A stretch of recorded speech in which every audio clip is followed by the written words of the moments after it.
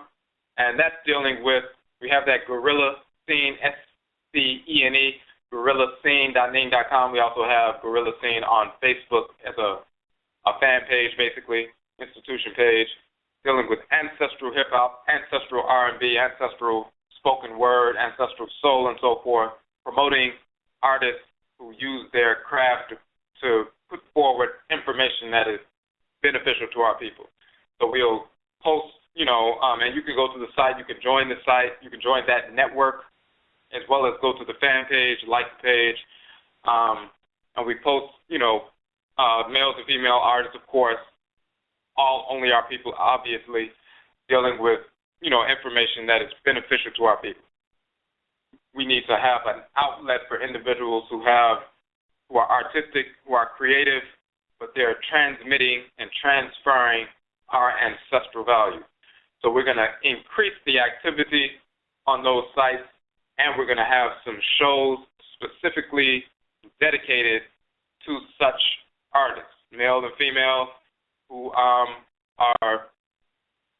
putting forth that kind of music. And they'll be able to come on the show and talk about the work that they're doing, their projects, break down the lyrics that they put forward and why they, put out what they put out in detail, how their practice of ancestral culture, ancestral religion has informed what they're doing, so you can get to, know the individual, understand what they're trying to convey through their art, their artistry. So we're going to have some of that coming up, so check out the, the updates. We'll be sending those out very soon. All right. So today is EGUA Da. EGUA means marketplace in the Akhan tradition, in the Akhan language. So EGUA Da is Marketplace Day.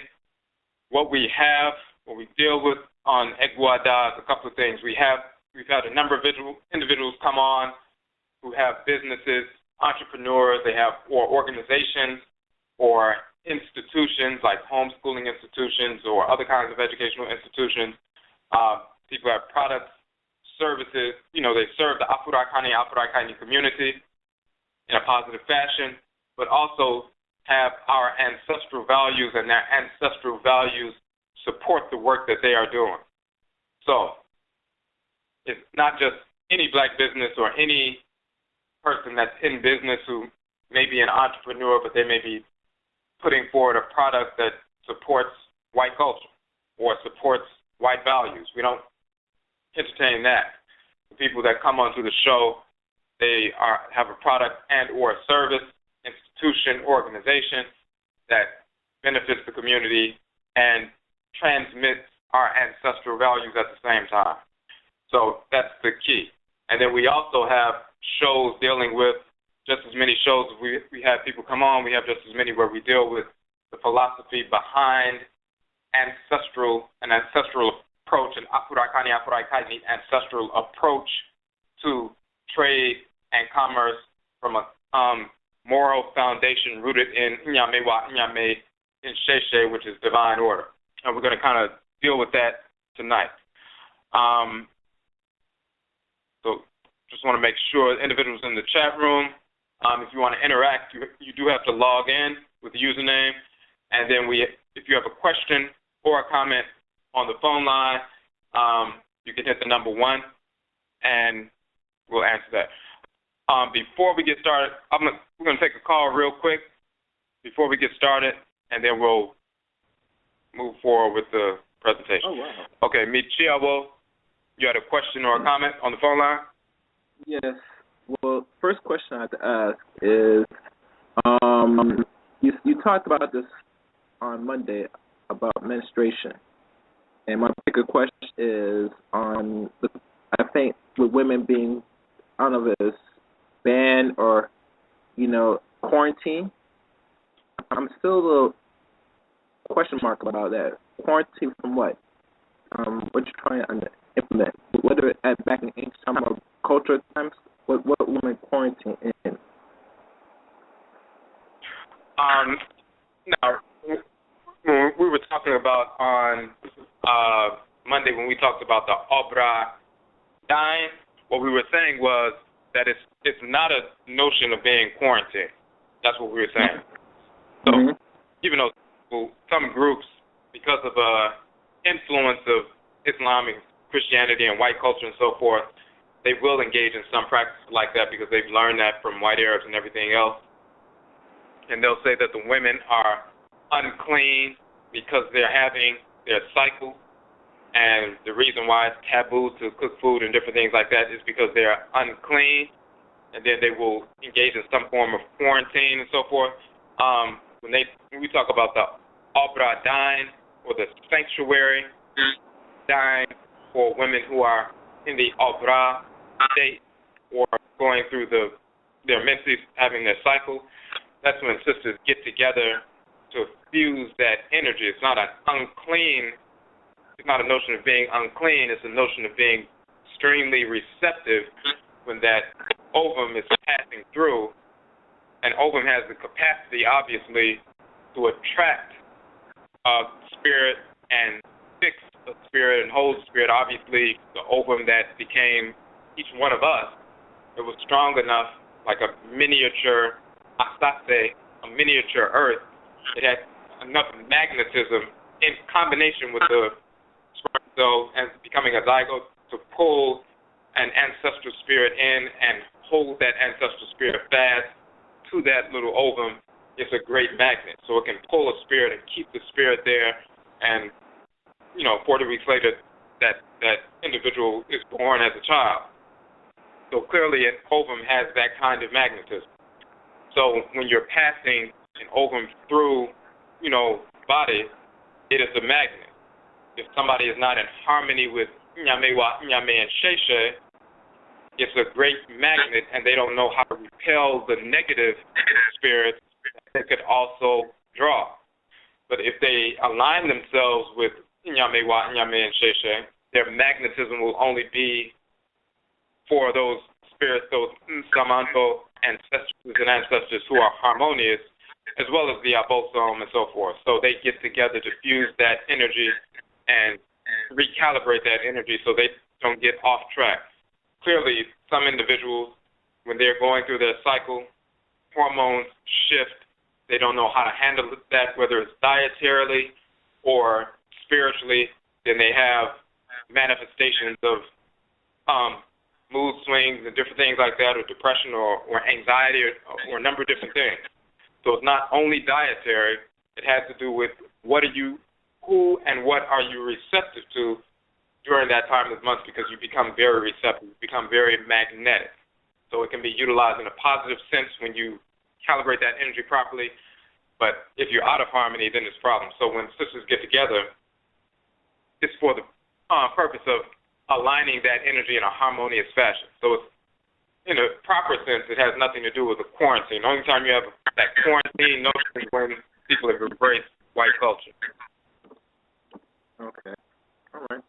Normally in ancient time, as you said before, they find it a problem when women release her, so they always, to their perverse mind, they have to, do these type of forms of oppression to, women, especially our African women, right?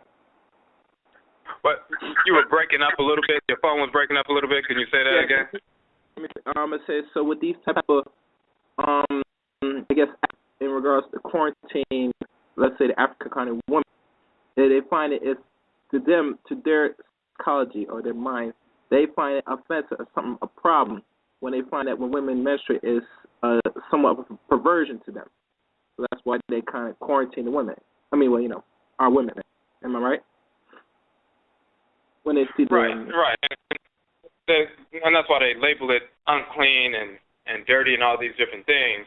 But as we talked about on Monday, there's an abosom in Orisha, a Vodou, a deity that governs menstruation, a force in nature that governs, that's an embodiment of divine order. So you can't associate filth with a process that's governed by a force in nature that embodies divine order at the same time. So since the whites and offspring are not connected to any forces of divine order, of course, because they are spirits of disorder and they incarnate that way, they label things that actually allow us to be more in tune, allow the sisters to be more in tune with the Earth Mother and so forth, as well as Sechima, Abena, Sekhmet. They will label that as negative because they don't want sisters to be in tune with themselves. They don't want sisters to be in tune with the Unsamanfo who are attached to them. They don't want us to be in tune with any of that. They want to say, well, if you're having some receptivity to different kinds of thoughts, you need to take some medication and try to suppress everything that's coming into your mind because something's wrong with you. You're having a hormone imbalance, all that kind of nonsense. Very often sisters become very receptive during that time, not only just to bringing those ancestral spirits around, but receptive to, communication, direction, understanding, having a deeper understanding of what the Nsamanfo have been trying to teach them or show them, as well as their own Kra, their own soul, divine consciousness, and so forth, the Abosom. So, the whites and offspring, just like they label anything that benefits us and is destructive towards them, they'll label it negative, whether it's Vodou, Hoodoo, Juju, and so forth. They'll label anything evil that will place us in harmony with order because they know when we realign with order, that means we realign with the expansive pole of order, which is law, and the contractive pole of order, which is divine hate. And when we embrace both poles of divine order, then that means we're going to reject them and move against them. So they have to label those things as evil and negative and everything else. Okay, thank you. And one last question I'd like to ask, in regards to our people, at times with even with the Christians or the Muslims, particularly Muslims, is it the Muslims that that got some of our people to start either fight or start migrate out with the Muslim invasion? The Muslims that you referred to on the same broadcast or the day after that broadcast, are some of the Muslims like some of our people? Or was a specific brand of Arabs or Ashwad? So you're talking about when we were speaking yesterday about the talking about enslavement and so forth, and some of our people allying with the white Arabs. So some of our people would ally with the white Arabs. Some of our people would ally with the white Christians, white so-called Jews, and everything else. So it was a combination. Some of our people, just like today, you have some brainwashed people who are allied with the whites and their offspring against their own people. Like on the plantation, like we talked about, in this hemisphere, COINTELPRO began on the plantations when they would get a Negro, make them an overseer, and such a Negro was glad to whip the enslaved brothers and sisters on behalf of the white master. And they would be the lookout for the white master and inform against the people on the white master, just like you had Negroes like that here. We still have them today in our society, sellouts and so forth. You had some on the continent. So you have some of those allying with the whites against their own people. But then some of them, of course, would mix with the whites and their offspring and produce children, mulatto-type children. And again, as we talked about before, the identity of an individual is determined by the provenance of the sum, the provenance of the spirit. What side of the family did the spirit come from? So the male and female copulate, and a spirit is drawn into the female's womb and becomes the child. is born as a child, where did that spirit come from? Is it one of the ancestors or ancestresses of the female that has returned through her womb, or is it one of the spirit's ancestors or ancestresses of the male who, because they were connected to him, whoever he hooked up with, they were drawn into the womb of whoever he copulated with? It's one or the other. So a mulatto child biracially, if it came from the white Arab side, it was a white Arab spirit who lived previous lifetime and now they're being drawn back, the same white perverse Arab spirit will be born. They will have a lighter brown body. They'll look like a mulatto, but they are a spirit of disorder operating through a light brown body. And it's not one of our people, period. But if it's somebody who came from the black side, it's an Afurakani or Afuraitkaitnit spirit who is returned, drawn into that womb. They come out with that light brown body, but that's the same Afurakani spirit who lived as an Afurakani individual in a previous lifetime. This time they were forced to come through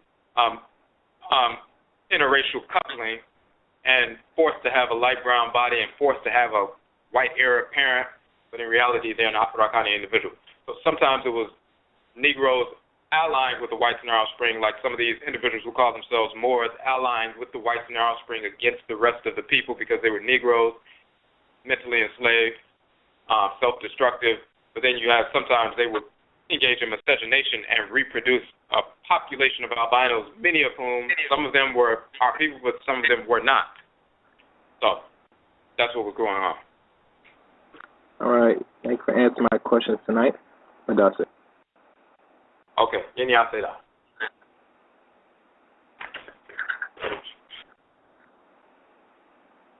Okay. So let's get into the topic of the show. There was just one question. Somebody asked if do we know of any attorneys in the Philadelphia area? We're not aware of any. I don't know of any personally in the Philadelphia area. You may check with some, when you get some of the groups, for example, on Facebook, like you have some groups, Afrocentric groups and so forth. You can put those questions out and see where those people are in those different areas, and then you can check them out, vet them to see what's going on. But people have resources. You have to get in a group where it has thousands of members. You may be able to connect with, or have somebody knows somebody who can put you in contact with the individual with the kind of information you're looking for. But we don't know anybody personally with regard to attorneys in the area.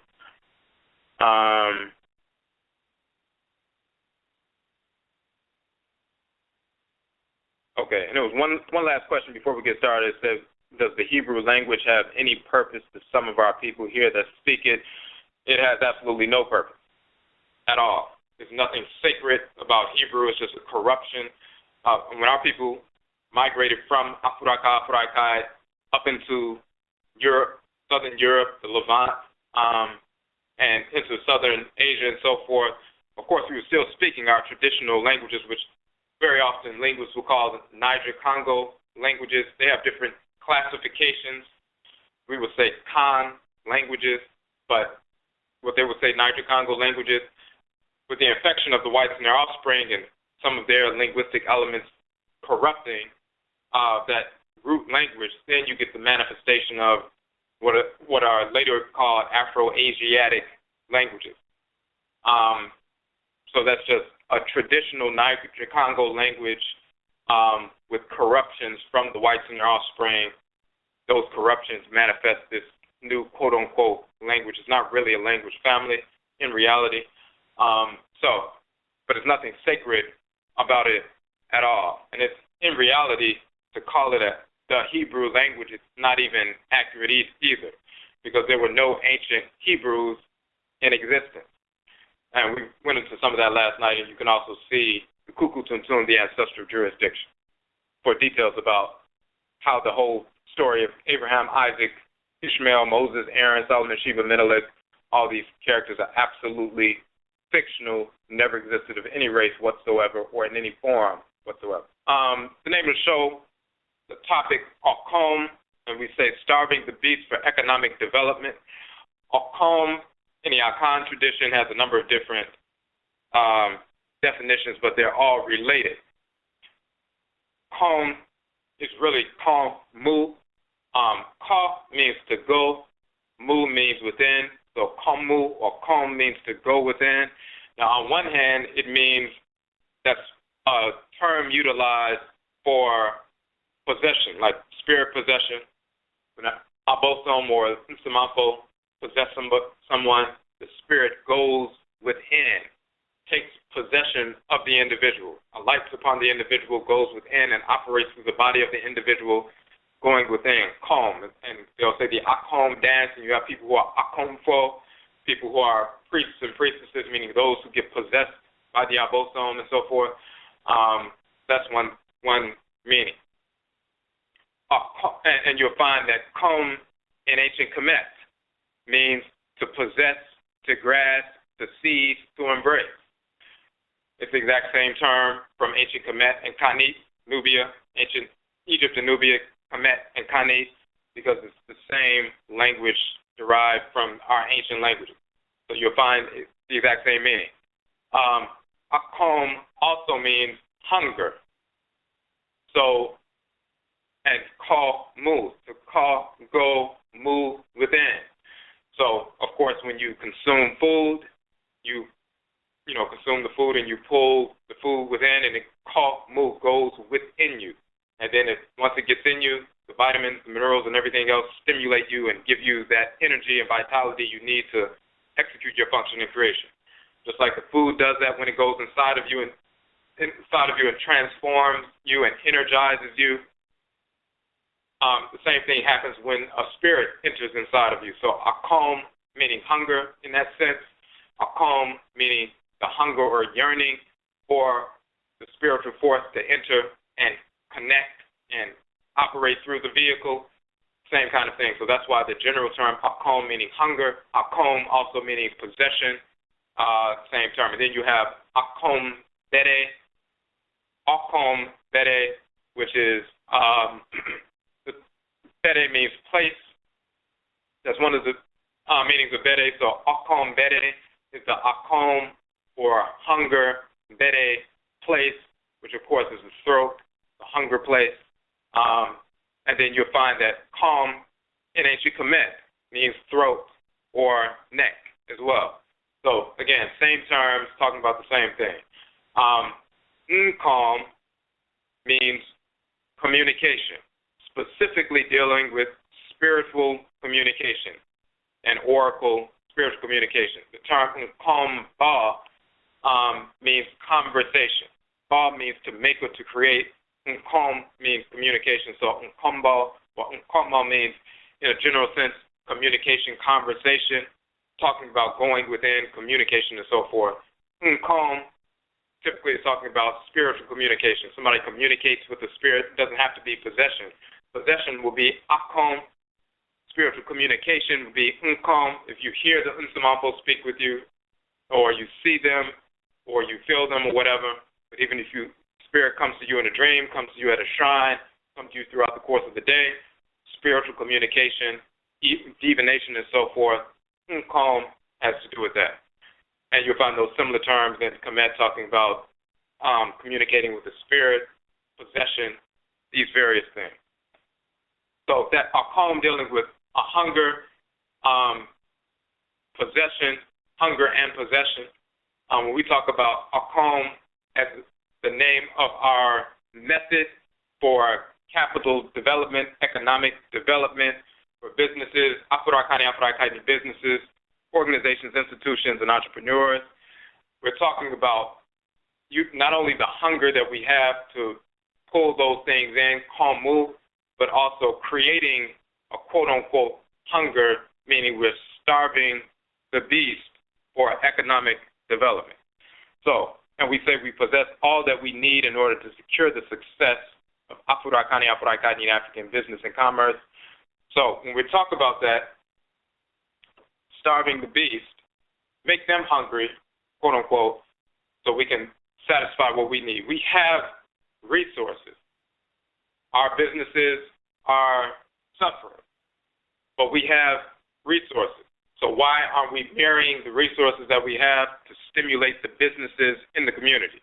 So we have a method and an approach through OKOM to target specific businesses, entrepreneurs, organizations, institutions. And it doesn't take, great deals of capital from one individual or a couple of individuals. We don't need to look to them. Very often people say, well, what about Oprah Winfrey, or what about these athletes, and what about these, rap artists and these R&B singers? They need to be given their money to support and all this other stuff. We don't have to focus on those individuals at all. The only reason those individuals have any funds is because we're giving them funds. And of course, the whites and their offspring will promote Negroes and give them millions of dollars so they can promote false culture to continuously and perpetually brainwash our people.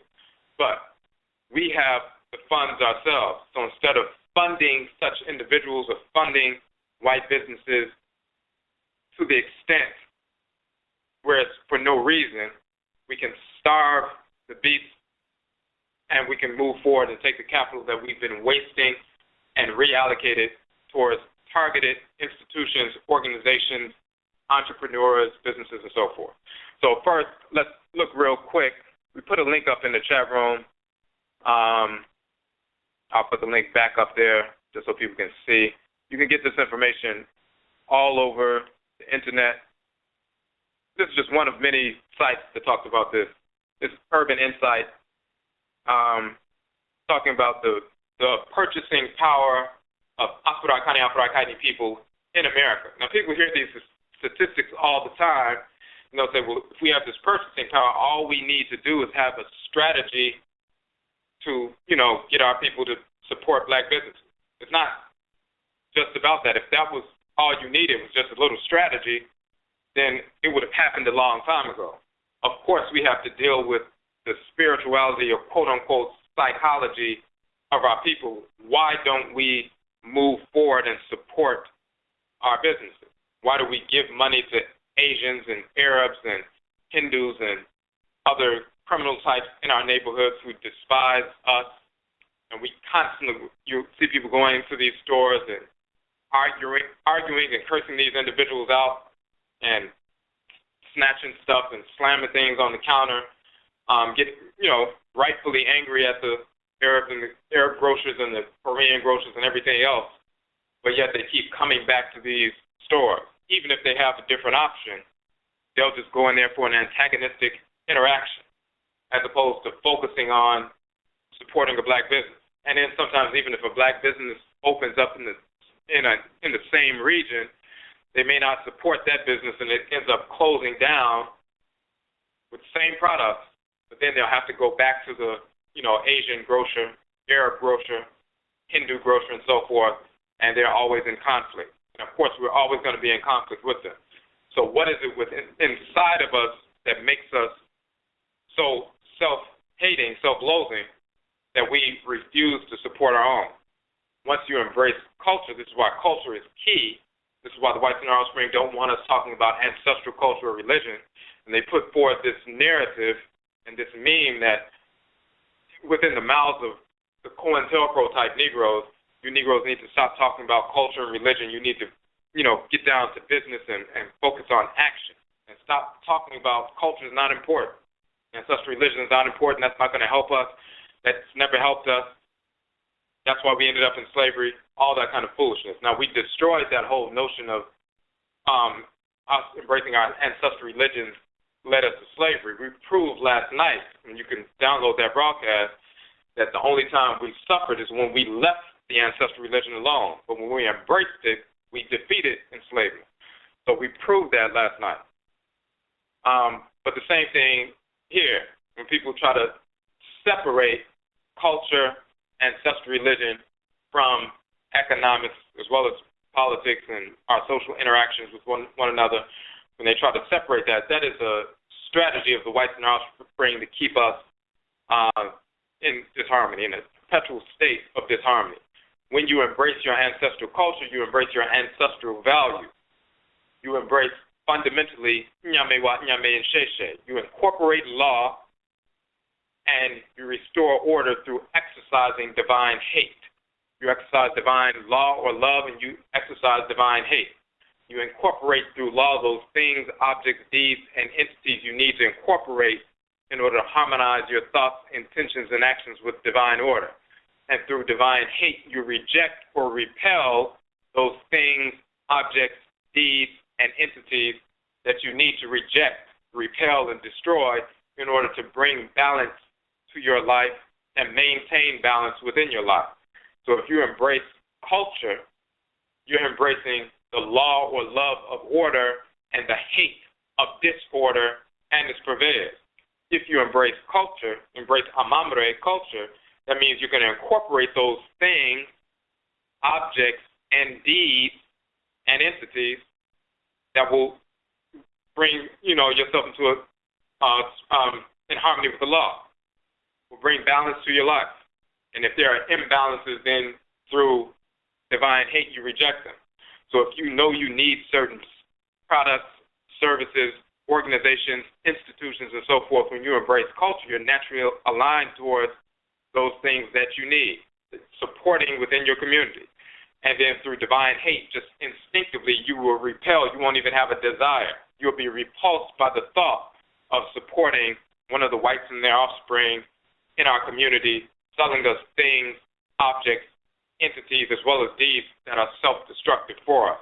If you reject culture and embrace pseudo-culture, you're taught to love and accept everything and everyone and don't hate anyone or anything and accept your own people. And therefore, you accept the enemy. You don't recognize them as the enemy. You accept them, and you allow them to thrive in the communities year after year, decade after decade, and so forth. So it's more than just laying out a few statistics saying we have this purchasing power, and therefore all we need is a strategy to merge the purchasing power with the black businesses, and we'll all make it. If it was that simple, if that equation is all that we needed, this would have happened a long time ago. We have to deal with the spiritual disfigurement of our people. And once we realign ourselves spiritually, instantaneously, you don't have to teach people to support black businesses after that. They instinctively will do so. And they will be instinctively repulsed by having to support any kind of non-Afurakani, non-Afuraitkaitnit business, service, organization, and so forth. Even if they're in a situation where they may need a specific service, even if it's utilities or something like that, they will still be repulsed by it. They may move forward and utilize it, but it won't be something that's harmonious. The only time they will feel harmonious is when they're supporting their own people. But let's look at this real quick. This is the National Newspapers Association, which is a black organization, National Newspaper Publishers Association, NNPA, a federation of more than 200 black community newspapers across the United States. They, in connection with Nielsen, African American Consumer Report, put this information out on a consistent basis, on a yearly basis. So they're saying African Americans' buying power is expected to reach $1.1 trillion by this year, according to the State of the African Americans Consumer Report released collaboratively by Nielsen, the leading global provider of insights and analytics into what consumers watch and buy, and the National Newspaper Publishers Association, NNPA, a federation of more than 200 black community newspapers across the United States.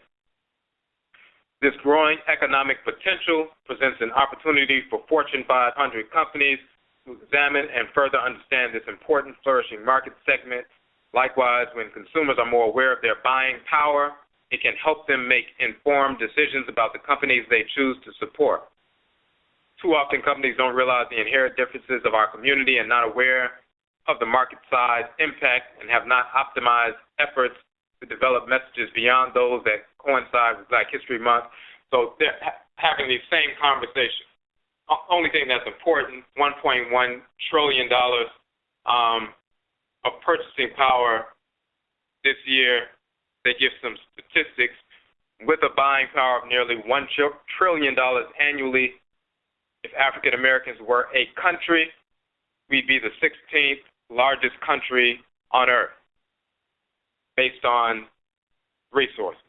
Now, that's just a statistic, a comparative analysis. Of course, this $1.1 trillion is coming from 98+% of our people work for the whites and their offspring. So, of course, if we separated and went to a different country, that $1.1 trillion wouldn't be there unless, we got some land, extracted the mineral wealth from the land and began to produce for ourselves and generated our own wealth and so forth. But that's just a comparative analysis. $1.1 trillion places us as the 16th largest country on earth. Now, here's a key statistic. African Americans make more shopping trips than all other groups, but spend less money per trip. African Americans in higher income brackets also spend 300% more in higher end retail groceries, more than any other high income household. Now, we're spending more at the higher end stores, even more so than the whites and their offspring who own the stores. We're spending more. We get a little money, we want to go to the white stores, and we spend more on, percentage-wise, 300% more in higher-end retail groceries, more than any other high-income household. And if you were to look at in the low-income areas as well, not just higher-income black people, the kind of money that we spend, that we waste, not whether it's spending money on Jordans or Gucci belts or all kinds of nonsense and making all kinds of excuses about, well, I've worked hard for this money, so I should be able to have things that are nice and whatever I want, and I can get whatever I want because I worked hard for it. The key is, where did you get the notion of this is what you want? Nothing within your DNA, nothing within your Okrawa, your soul, your divine consciousness, nothing within your spirit when you were born said, that was encoded within your spirit said, I need a Gucci belt, or any other kind of, article of clothing manufactured by the whites and their offspring. You only associate value with these things because you've been brainwashed to associate value with what the whites and their offspring put forward. Because they placed their name on it, you see value in it because we've been enslaved to see fundamentally the white male as a deity. If that's in the back of your consciousness, then you're walking around anything they touch or anything they do is superior. Unconsciously you feel that way. You're being corrupted in that fashion. And what they produce is solid, and anything else is cheap and it's unimportant. And you place value on that because you've been conditioned to place value on that. So it's not just the higher income people, lower income people, people of all levels. But even beyond that kind of spending, even beyond the hundreds of millions of dollars that our people spend on the lottery, millions of dollars our people spend on fake hair, and that's males and females, because the females very often spend that money on fake hair because males want them to spend that money on fake hair. So if you have individuals, it doesn't matter if they're in the lower income bracket or if they're in a higher income bracket. It doesn't matter. It doesn't matter the level of education. You have people, black women who are PhDs, they are psychiatrists, doctors of psychiatry, doctors of psychology, yet they are straightening out their hair, spending thousands of dollars over the course of a year straightening out their hair or purchasing weaves, but they're psychologists and they have clients coming to them talking about low self-esteem and anxiety and self-hatred, and they're helping these individuals, quote-unquote, overcome feelings of low self-esteem, yet they're straightening out their hair. So it has nothing to do with income level. People are just as brainwashed at higher income levels as they are at lower income levels. It has nothing to do with that at all. So are people spending that millions and millions and millions of dollars on fake hair? You have people standing in line with money tightly gripped in their fists. They're waiting for someone on the other side of the world in a economically deprived country like in India or China, Odwirafo females shaving their heads, they collect that hair, ship it to America, and black women standing in line with money in their fists, tightly held, waiting to purchase hair that was shaved off the head of another woman so they can rush home or rush to a salon and glue someone else's hair onto their head or sew it into their head so that they can feel better about themselves. And then they'll say, hey, well, that's, this is my choice, and I just want to do this, and we all have choices. And, of course, anybody who knows anything about culture and just reality understands that's not their choice. We've been brainwashed to believe that straight hair is superior. In reality, it's inferior. And the only individuals who engage that process are people who are consumed with self-hate. Doesn't matter if they're a PhD, a psychologist, a psychiatrist, a business owner. It doesn't matter if they're a so-called traditional priest or priestess. Many of those individuals are brainwashed as well. It doesn't matter what their station in life is. If you're standing around waiting, for someone else's hair to be shipped in so you can glue it to your head or weave it into your head, or you're just going to salons, burning your hair to the point that it becomes so weak it becomes straightened out so that you can look like the Odwirafo. And, of course, if you rub the head of a dog or a possum and rub the head of somebody with straight hair like the whites in their offspring, this is what you're looking at is fur. So it's not really natural hair, it's curly. So black people, we were the only people created, manufactured by the whites in their offspring, by the supreme being, not the whites in their offspring. They were not created. They didn't come into being in a natural form by the supreme being.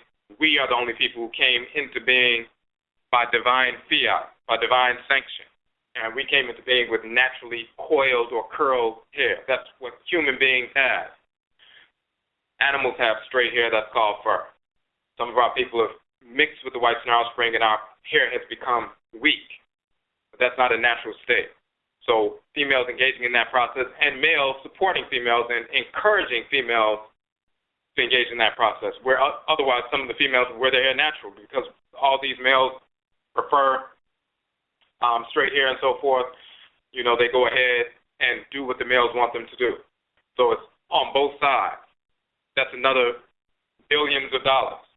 But even beyond that, we spend money on a regular basis on certain things like a 99-cent can of Arizona tea with all the high fructose corn syrup and caffeine and everything else that we don't need in our bodies. In the lowest income areas you will find, and just around the country, you go into gas stations, convenience stores, and you'll see coolers full of all kinds of flavors of Arizona tea. And they make it 99 cents, and it's a very tall can. So people say, well, that's a deal, and they go buy it. Now, you have to understand why they've been flooding our neighborhoods for over 10 years with Arizona teas and all kinds of, flavors and everything else. What is it doing to our system? What is it doing to our, melanin? We need to always be cognizant of that. But economically, if someone decided instead of spending that 99 cents every day at work, 5 days in a row, I'm going to save that $5 and I'll give that $5 to a black business. We're talking about OKOM, we're talking about hunger, but also starving the beast. So we don't need to come up with new capital. We don't have to talk about new sources of revenue. We don't have to rely on, quote unquote, the wealthy. If 1,000 black people, we have thousands of people on our Facebook friends list. So if 1,000 of those individuals decided, what do I spend my money on every day? If I spend 99 cents on an Arizona tea, or I spend 99 cents on some coffee or something like that from McDonald's, if I decide from now on that 99 cents that I've been spending just giving away to an Arab grocer, giving away to a Korean grocer, giving away to a Hindu grocer or another white grocer and so forth for something I absolutely do not need. You do not have to have Arizona tea in your body. That's not a requirement for you to live. So you're just giving some money away, and what you receive in return is something that's negative for your health. Or if you purchase some lottery tickets, you give $1, you give a piece of paper away, and what you receive in return is a piece of paper that the next day you have to ball up and throw in the garbage. So you're just giving free money away. So if you decided, if 1,000 people decided, I'm not going to spend that 99 cents on that Arizona tea, I'm going to starve the beast, I'm going to save that $5, I'm going to target a specific business, a specific Afurakani, Afuraitkaitnit business, and give that 5,000 or 1,000 people doing that in the course of a week. That's $5,000 in capital that can be given directly to a black business owner within 1 week. And then the following week, $5,000 given to another black business owner. And the following week, $5,000 given to another black business owner. And all you're doing is taking the same money that you've been spending with the whites and their offspring and reallocating that directly to a specific black business. We focused on one black business per week for the next 4 weeks.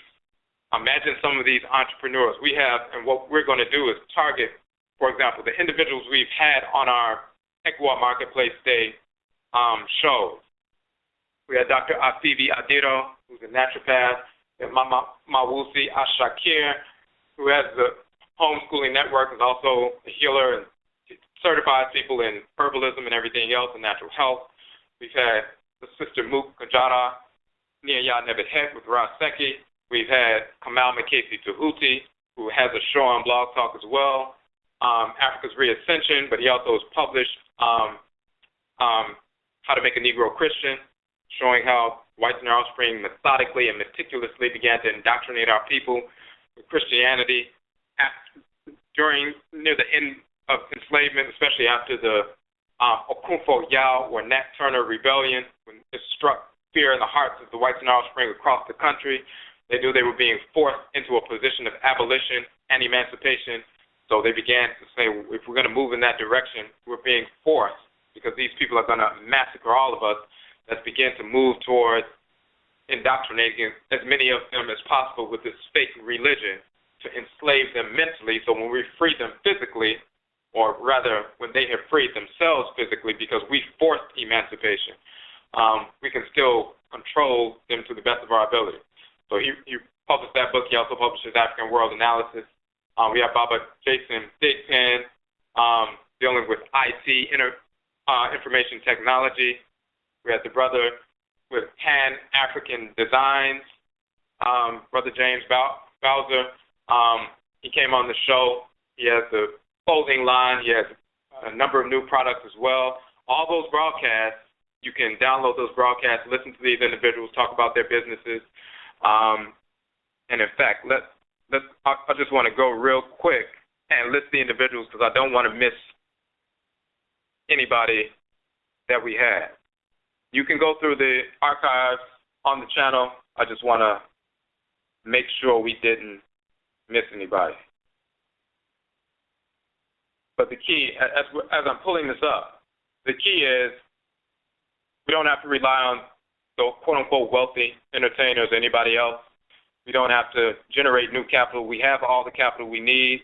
Look to those places. If you go to Chipotle once a week, you may spend $9 or something like that. Do you need that, or is it more valuable? Weigh what's more important. Wouldn't one of these business owners who are suffering, struggling to get this information out there, serving the community in a great capacity, they go to a bank, they say, listen, I have an Afrocentric homeschooling network, and we're educating children in an African-centered fashion. Can we get, some capital investment so we can expand our services? Clearly, the whites and their offspring are not going to do anything but try to figure out a way to shut those services down. So many of these individuals are struggling to keep these businesses going. So wouldn't it be something very powerful if you could just give them a check for $5,000 or $10,000? That's just 1,000 people saving $1 in the course of a week. saving $5 in the course of a week because they decided, hey, I'm not gonna buy 5 cans of Arizona tea this week. I'm gonna send that $5 to the person's GoFundMe page, and within 1 week, in 5 days, this person now has $5,000 in their account that they can use to expand their business. So what we want to do is begin to support these individuals step by step, and we can do that on a weekly basis. So the first individual we had on EGUA Marketplace was Dr. Afivi Adira. She's a naturopath. She's the owner of Nkingu Health. You can support that business. Dr. Iya Ajua, she's the owner of Rahimi Masood Productions. We have Kamal Makesi Tahuti, author of How to Make a Negro Christian, as well as African World Analysis. The next time we had EGUA Marketplace, on that particular episode, that following episode, we focused on one of our services, the Amane Hunu, Overcoming Transcarnational Trauma. So that was the next one. But then the next EGUA Marketplace day, we had Coach Bilal Sankofa, owner of Ankh Services. The next one we had Iya Naila Sankofa. She's the owner of Runway Underground and Ntumapa, dealing with textiles, clothing, fashion from an Afurakani perspective, but dealing with clothing, textiles, which is key to our, you need food, you need clothing, you need shelter, you need methods of food production and preservation. For nation building, you need a method of curing disease, you need a military structure, you need the institutionalization of our values, establishing institutions. We need to establish sound systems of governance and jurisprudence. We also need to acquire land and build homes and structures and so forth, but we also need, of course, to clothe ourselves. So we had Iya Naila Sankofa. There we also had Kentake Malopenza, owner of Akoma Ntowaso Tours, taking those cultural tours to Jamaica.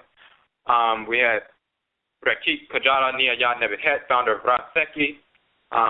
Raseki is Kemetic Reiki. They have a healing organization. They train healers, males and females. They heal people in the community, various ailments and so forth. They're doing that kind of work. Establishing a healing center as well. Baba Shango Wande Amen, owner of our Black Comeback Center in Philadelphia, has a huge warehouse that takes up over like a city block almost.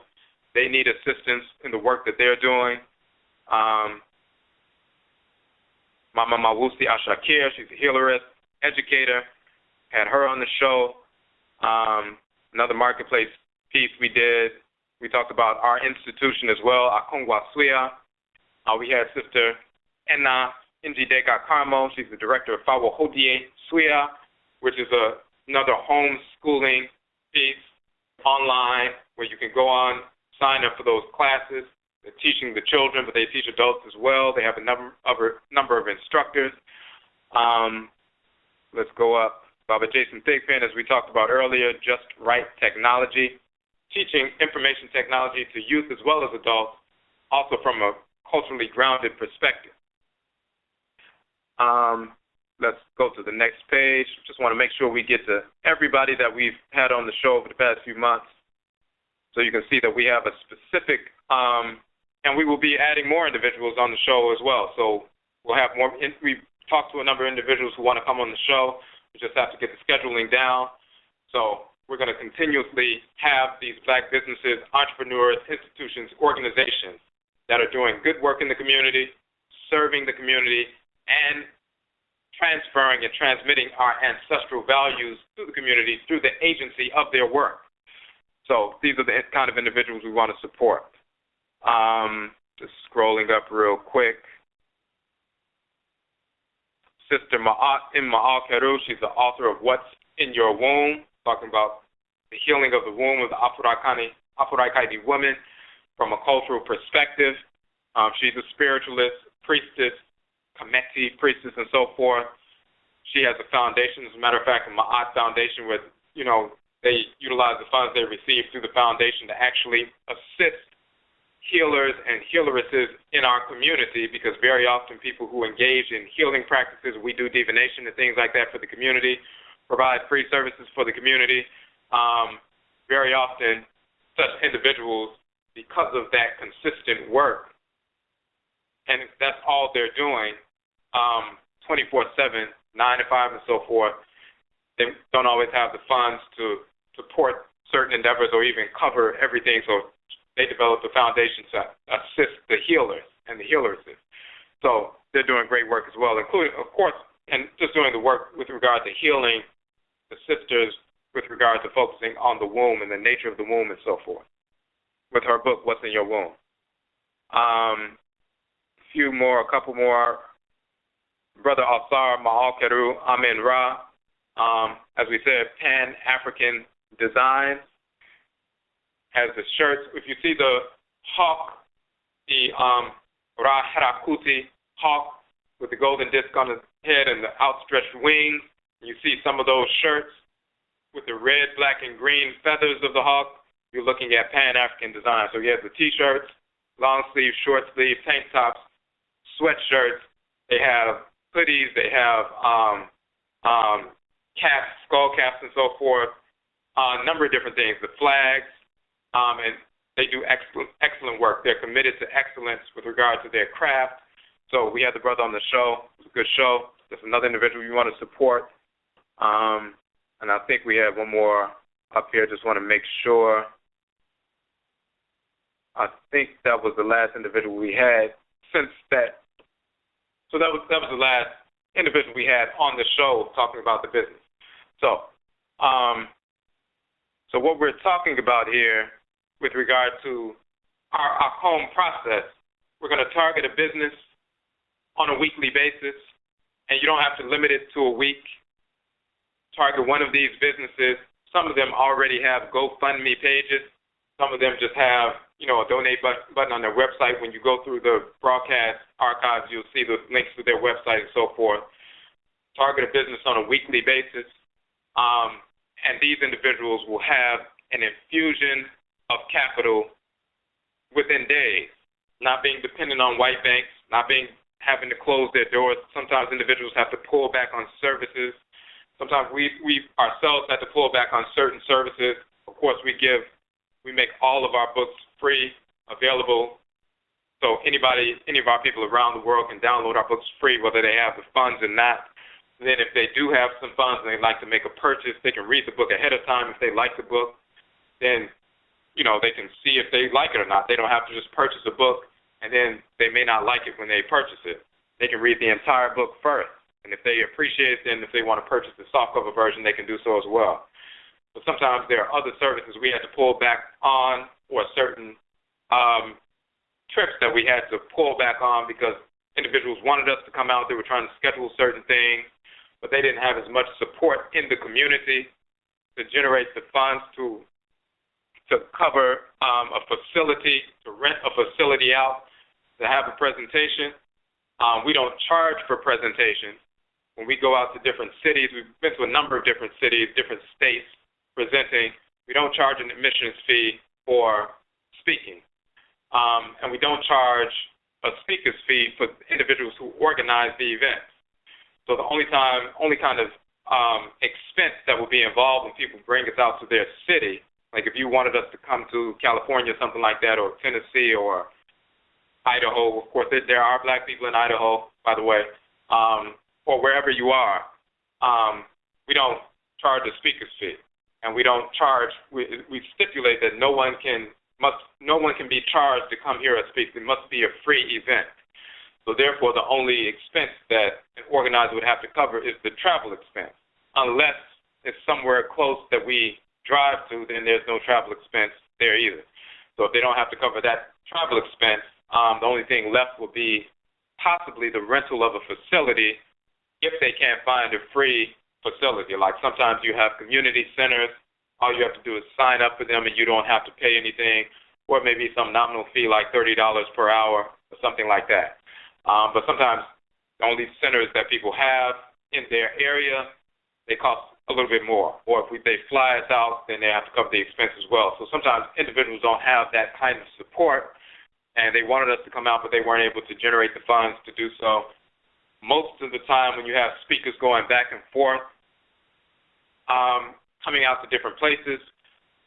The way they generate funds, the major way they generate funds to bring people out is they charge people $10 to get in, or $20 to get in, or $25 to get in, and so forth. And once they get enough people, you get 100 people to come out, or even if you get 50 people to come out, if they're all paying, $20, then you generate $1,000. You can pay the individual, or you can cover the expense, or you can give them their speaker's fee and so forth. Since we do not allow individuals to charge, therefore they can't generate the funds by charging the attendees to the events. So there have been a couple of events we had to push back as well, or a couple of services that we had to push back or postpone because of, that kind of thing. So we're just saying that to say as an example that different business owners, organizations, institutions, homeschools, the various ones that we've been talking about, and we tried to touch on different aspects. We touched on the clothing, anything dealing with nation building. We need institutions, so we have individuals who have institutions. Mama Mawusi, Ena Njideka Karmo, and so forth. We need institutions. We had a couple of people dealing with clothing, textiles, and so forth. We need to clothe ourselves as well. We have individuals dealing with healing. We need systems of curing disease. So we had Dr. Afivi Adira, but Mama Mawusi as well. She's a healerist as well. But they also deal with Mama Mawusi as well as Ena Njideka dealing with the natural food co-ops and so forth. So we need that as well. So we try to bring people on that are connected to the 7 principal values of Amain Setsu, or nation building, as we lay out. When you look at the Oberima Afurakani manhood book, as well as those previous broadcasts, we lay out those 7 principal values of Amain Setsu, or nation building. Based on the Abosom, the government 7 days of the week, it's a holistic set of principles of nation building, not just food, clothing, and shelter, but methods of food production and preservation, methods of curing disease, a military structure to defend the nation that you establish, institution building, whether it's cultural and ritual institutions as well as actual physical edifices, but institutions of training. So you have to train people for food production and preservation. You must train people for learning how to cure disease. You must train people for military structures. You must train people in government, train people in textiles, train people in engineering and various things. So we need institutions. That's the 4th principle. 5th principle, we need sound systems of governance and jurisprudence based on our models. And, of course, we have those models. When you embrace ancestral religion, you have a model of governance. In the Akhan tradition, you have the Ohini and Ohema, the king and queen mother. You have the Nananom Mpanyimpo, the elders and eldresses, who are part of a tribunal that counsel the king and queen mother. You have the Oba Panyin, Abusia Panyin, the representatives of the clan that are elected by the clans, and they're representatives on the council. So you have an entire organizational structure and governmental structure that is sound, sound systems of jurisprudence as well. Everything we have already in place. When you embrace your culture, you re-embrace those things. And we must include that. And then also acquiring land and establishing, building homes and so forth on acquired land, engineering and so forth, as well as the textiles, the clothing, and everything. So we try to bring people on who have those businesses, who are entrepreneurs, who are institution builders, healers, agriculturalists, all these different things, also transmitting our ancestral values. So, and we will be having more people come on. But we will be targeting immediately, one or more of these businesses, starting off with one business per week, basically. Go to these individuals' websites, make your contribution. We have 1,000 people again contributing $5.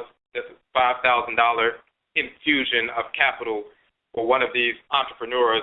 And as you can understand, that infusion of cash will help them keep their business afloat, help them keep that healing going, help that service to the community going, help them expand their product line. For example, the brother with the clothing and Sister Naila with the textiles and so forth, expanding clothing lines or expanding the food production preservation or healing herbs and so forth, expanding facilities for individuals who are establishing facilities.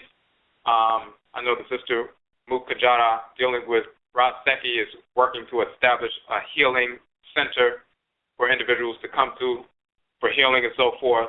They'll be able to establish a facility, expand a facility. We ourselves are working to establish the Akhan, which is the physical institution for our institution, Akhan. So as we go from week to week supporting these organizations, a $5,000 or more, that's just an example.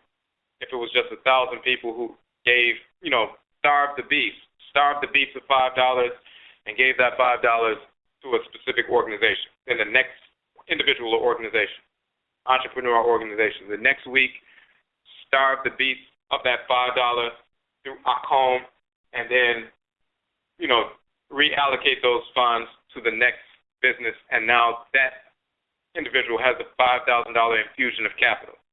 And then next week and the following week, so within 4 weeks, within 1 month, all of a sudden, 5 different black businesses receive a $5,000 infusion of capital, as opposed to that $20,000 normally just going to some Arab grocer for Arizona tea, or for, some ever fresh apple juice that has no, nutritional content at all, or for a pack of cigarettes, or for some beer, or for some going to McDonald's one day out of the week.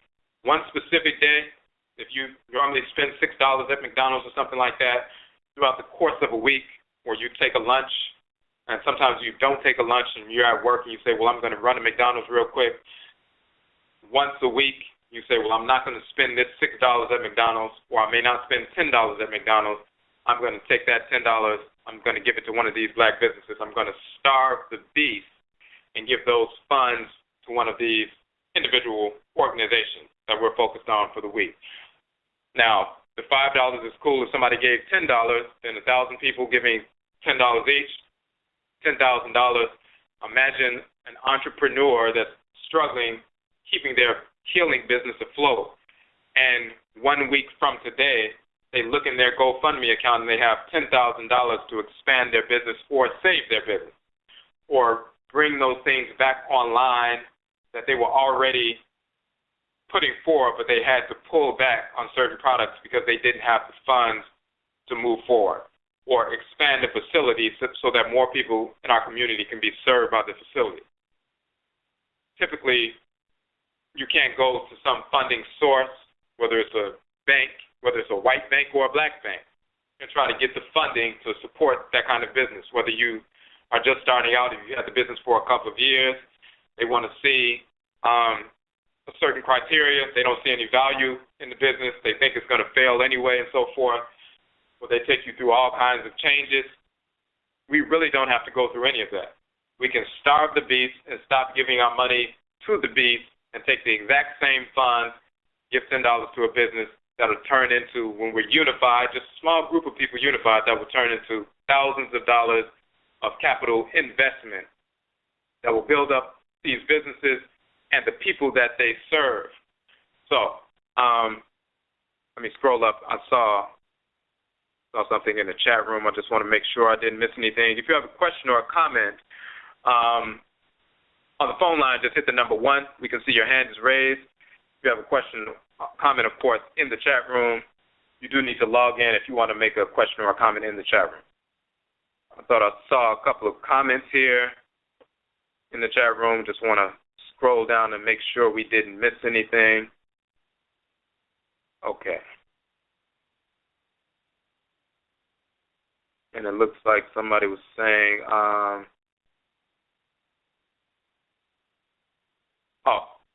somebody was commenting on what we said about the hair earlier. The comment in the chat room was, what about the energy? Wouldn't the Odwirafo's energy, meaning the whites in our spring, that's the term we use in our Kwamumai for the whites in our spring. It means Odwirafoe. Adye means thing, object, deed, or entity. Chi means to hate, So a Echiwadye is a thing or object or deed or entity that is divinely hated, that's a taboo, something that's divinely restricted. The Achiwadye Fo are the group of people, Fo, who are Achiwadye, who are taboo, divinely hated or restricted by the Supreme Being, by the Abosom, by the Nsamanfo. So that's the whites and their offspring. So wouldn't the Achiwadye Fo energy follow their hair, and then we allow that into our energetic field? Exactly. That is absolutely true. So not only, just think about it on the physical side, and whenever you have a question about the spiritual nature of things, think about the physical side of things, because the spiritual, in the Sun Sum, the spirit, mirrors what's in the physical. So just like the DNA can be, extracted from someone's hair, and it ties them back to their ancestresses and so forth. And if there was any toxicity within the hair and you weave it into your hair, whatever's in the hair physically will go into your pores and get inside your system and negatively impact you physically. The same thing is true spiritually. The spiritual energy of the individual, as well as some of their perverse ancestresses and ancestors, their discarnate, wayward, criminal, white ancestresses and ancestors are connected to that person's body, including their hair. And you take some of that hair and put it and weave it into your head, you're drawing some of them, those perverse spirits and those who are related to them, to you.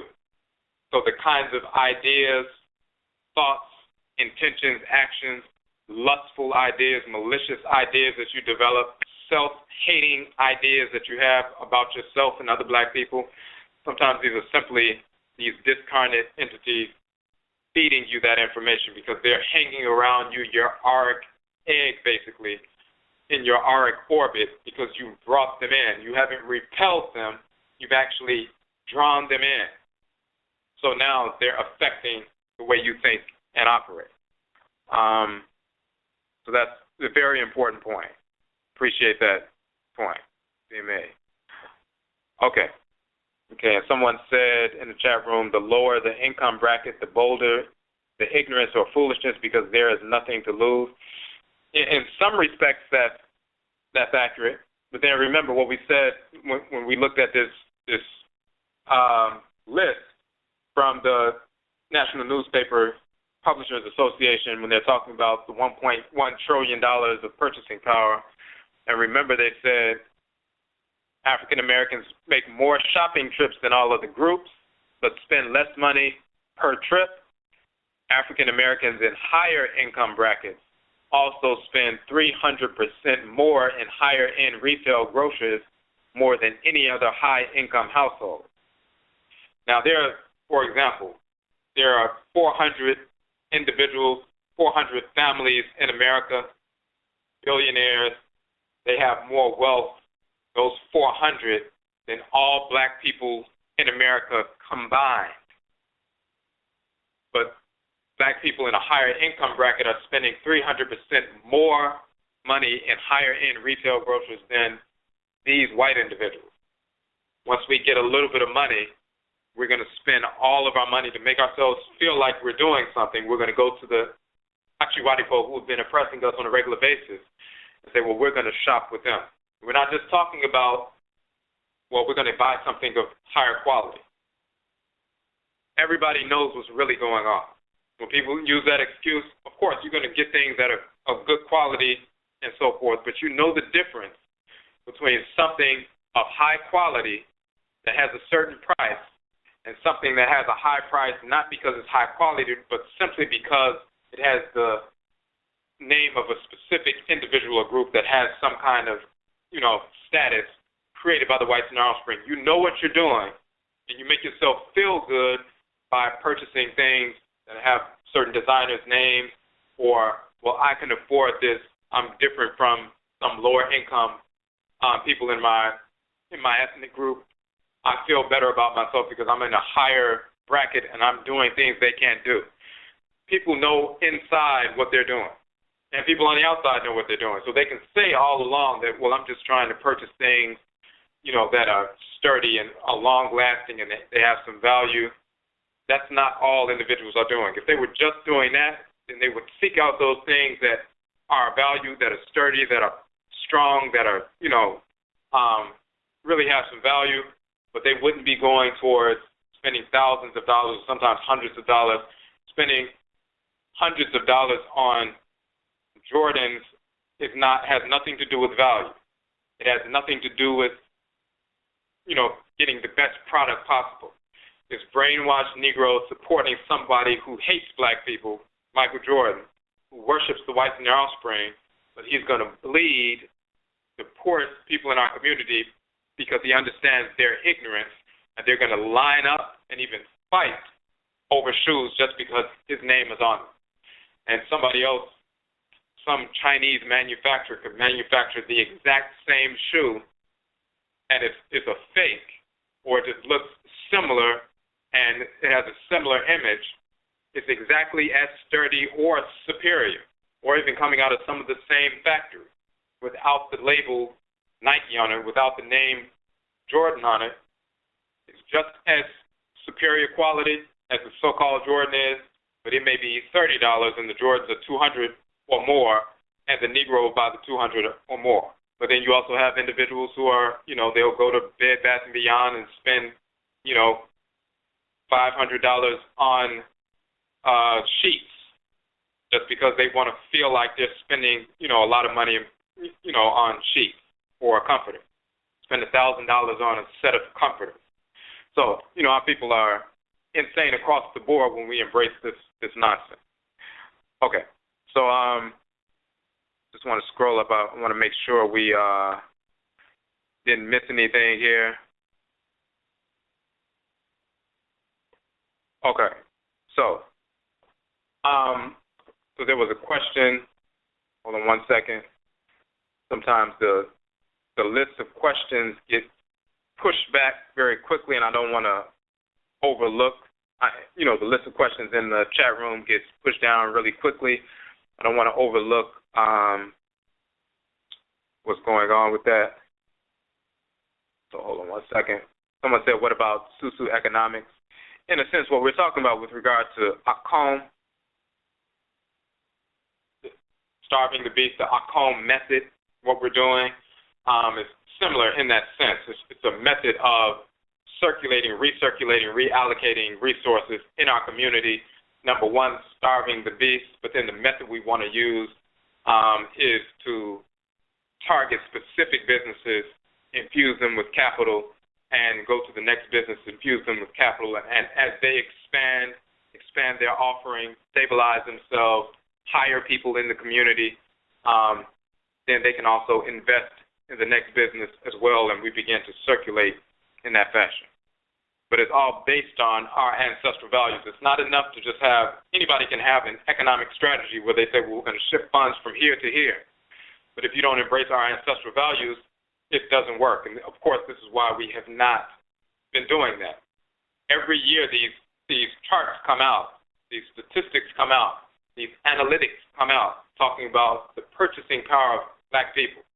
And you see the Negro scholars and the other Negroes on television, the entertainment scholars on television, and the sellouts on television, Al Sharpton and all these other individuals, Jesse Jackson, talking about the purchasing power of the African-American dollar and everything else. They've been talking about that for years. But why, and everybody has heard that. Any black person, young or old, doesn't matter if they're involved in culture or not, they have heard about the purchasing power and how powerful we are as a people.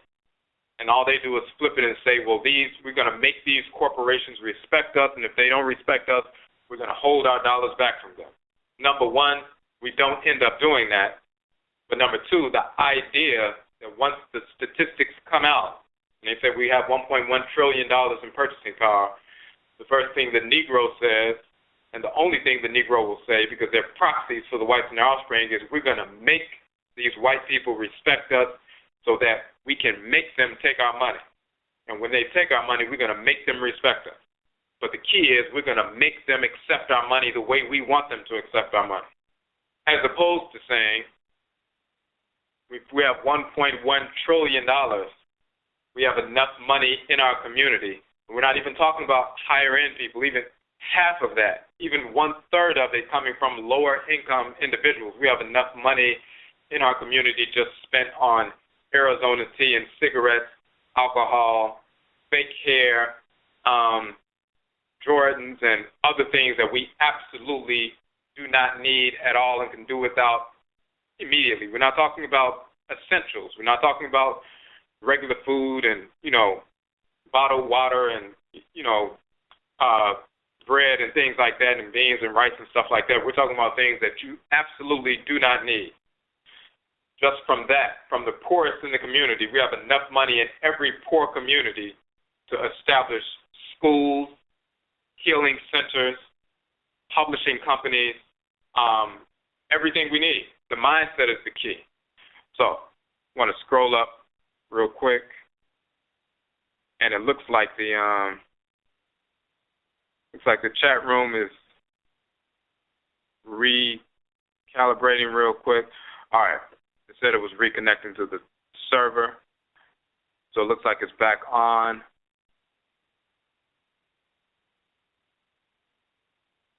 Okay, it said, I was wondering, too, about how long are we bound to follow this exploitative system of economics. Any businesses we start at this point are following the guidelines of the oppressive system. What systems did we have that were fair and non-exploitive, non-oppressive?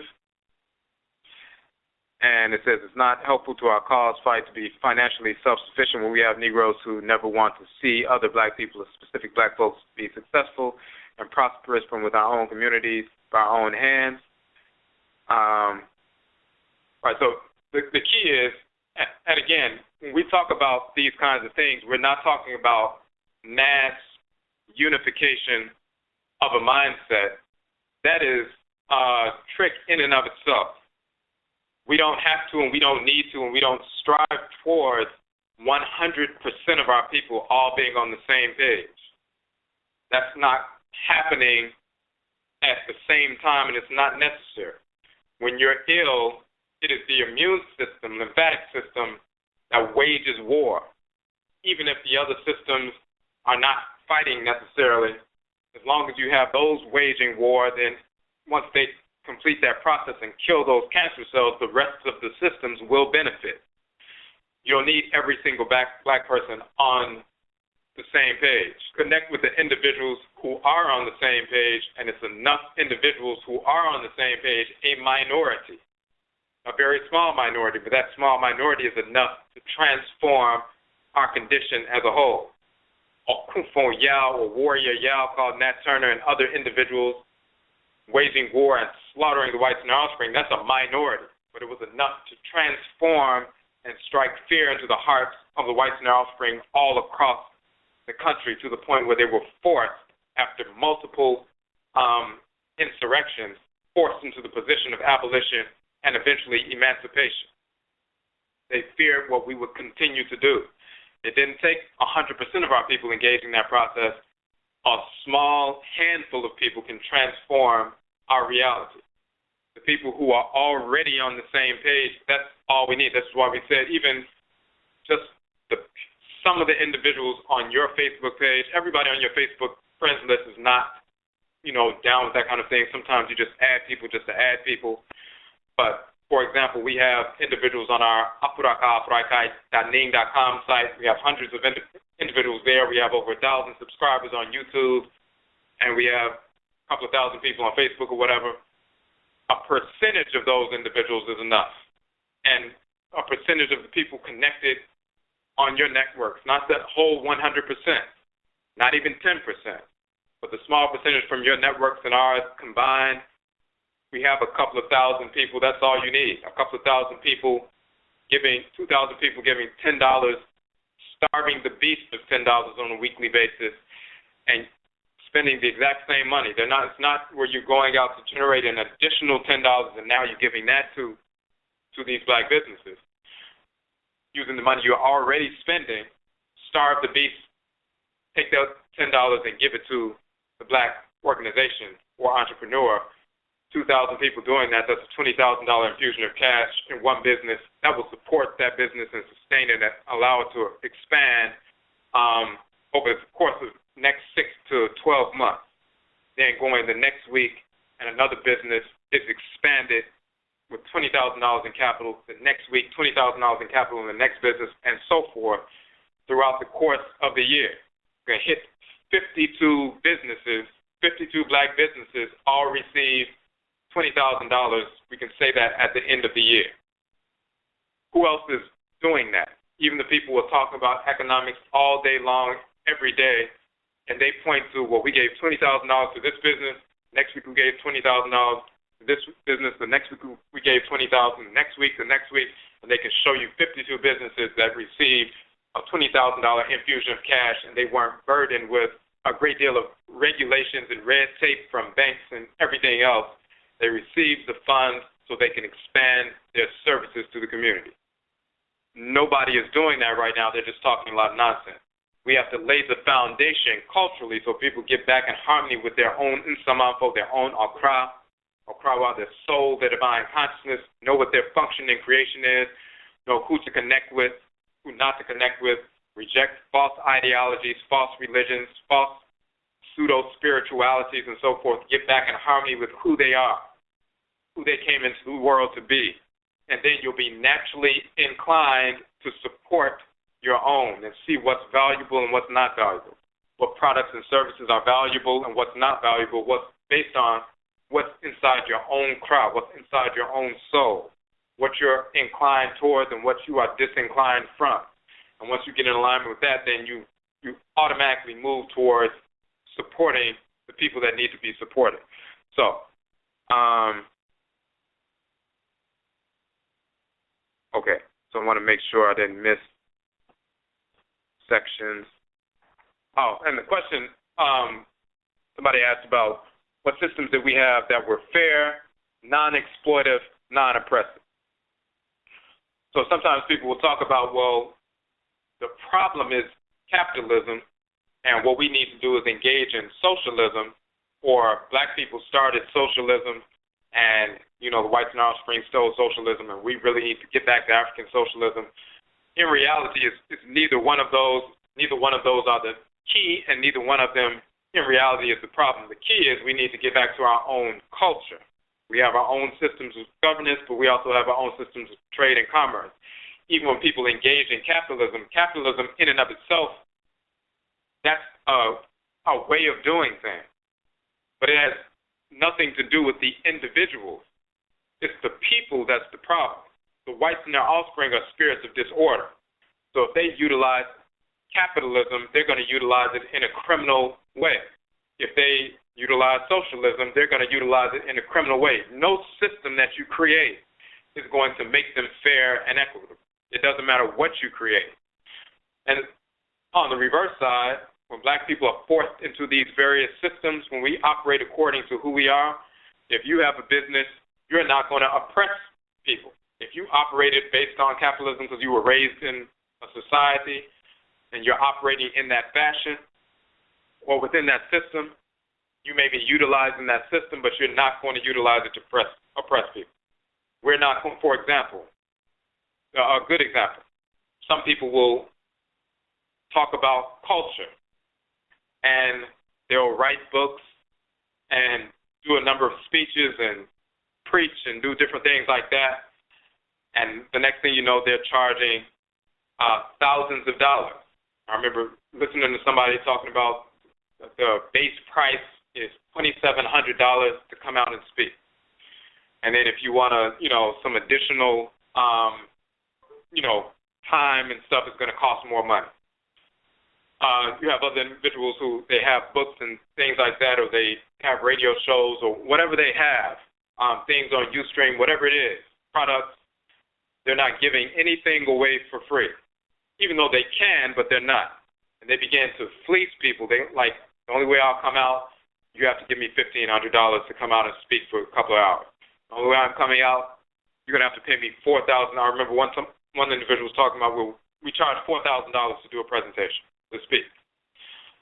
Now, they've taken on that capitalistic mindset of the whites and their offspring, not just capitalism, but what they've done is they've embraced the immorality of the whites and their offspring, and they're utilizing that through their business practices. on the other hand, what we will do is we'll publish. We have 16 books out. You know you're on the internet. You know if you have a Kindle book or whatever, you can post or you can, post that book on your website. You know all somebody has to do is hit enter and they can download that book. It doesn't cost anything beyond, the maintenance of the website when you pay for web hosting and all of that, and of course electricity and paying for your computer. That's depreciation and things like that. But outside of those, and paying for the internet service and things like that. But outside of that, which you were going to typically have anyway, it doesn't cost anything to put that ebook out there, and everybody knows that. Some people are saying, "Hey, I'm not going to put that ebook out there because once people download the books, then they're never going to pay for anything. I'm just going to be starving and so forth." But at the same time, you're saying the information you have is critical for the upliftment of our people. If it's critical, it's just like medicine. If one of our people is dying on the street and you have some medicine in your hand that can save their lives, but they don't have $10, but they're laying on the street, and you're like, well, if you don't have $10, you're not getting this medicine because I can't just give it away for free. Then you're acting like one of the whites in their offspring.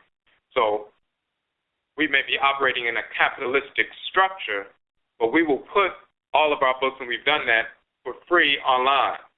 Now, most people access our information for free. We have a handful of people who will make purchases and purchase the softcover versions of the books, but the vast majority of people who access them, they'll access the free versions.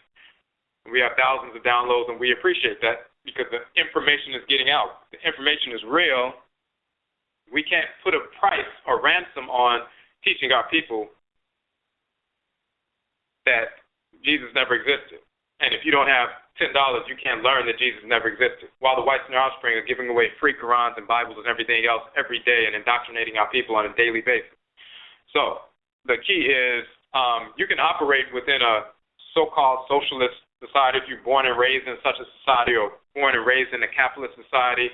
But if you have a moral center rooted in your divine culture, then you're going to figure out a way to still express that through whatever system you are. But that's temporary in and of itself. Once you embrace your ancestral culture, you will establish modes of operation that are unique to your culture. So this, again, when we talk about OKOM, starving the beast, so we reallocate those funds and direct them, capital infusion for these organizations, but we're not giving loans. So if I stop spending $5 a week on Arizona tea and I give that $5 to a sister who has a naturopathic clinic and she's healing people, she just has the $5. I wasn't asking for anything extra from the Korean when I was giving them the $5 for Arizona tea. I'm giving this sister the same $5. I know she's healing someone, and she may even be able to employ an assistant, and now that assistant is able to feed her children because of the support from the community. And the individual doesn't have to worry about how am I going to pay back this $20,000 infusion of capital as a loan, and if I don't pay it back within a certain time, then they're going to come and take my business and shut my business down, and I'll be in court, and I'll have to file for bankruptcy and all that kind of nonsense. The way they give back is to take that $20,000 infusion of capital, invest it in the business, solidify the business, serve the community. As they generate revenue from serving the community, then they engage in the same OKOM process and help to infuse capital in the next black business. So we circulate the money in that fashion. So, yes, we can utilize these other systems, but we have to, with a moral center, but at the same time, we must establish our own, and this is what we're talking about here. So we had a few more comments in here.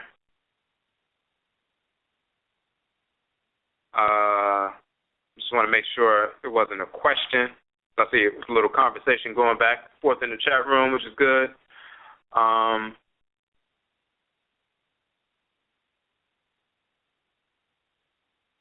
right, so it looks like we answered that particular question. Just scrolling down real quick.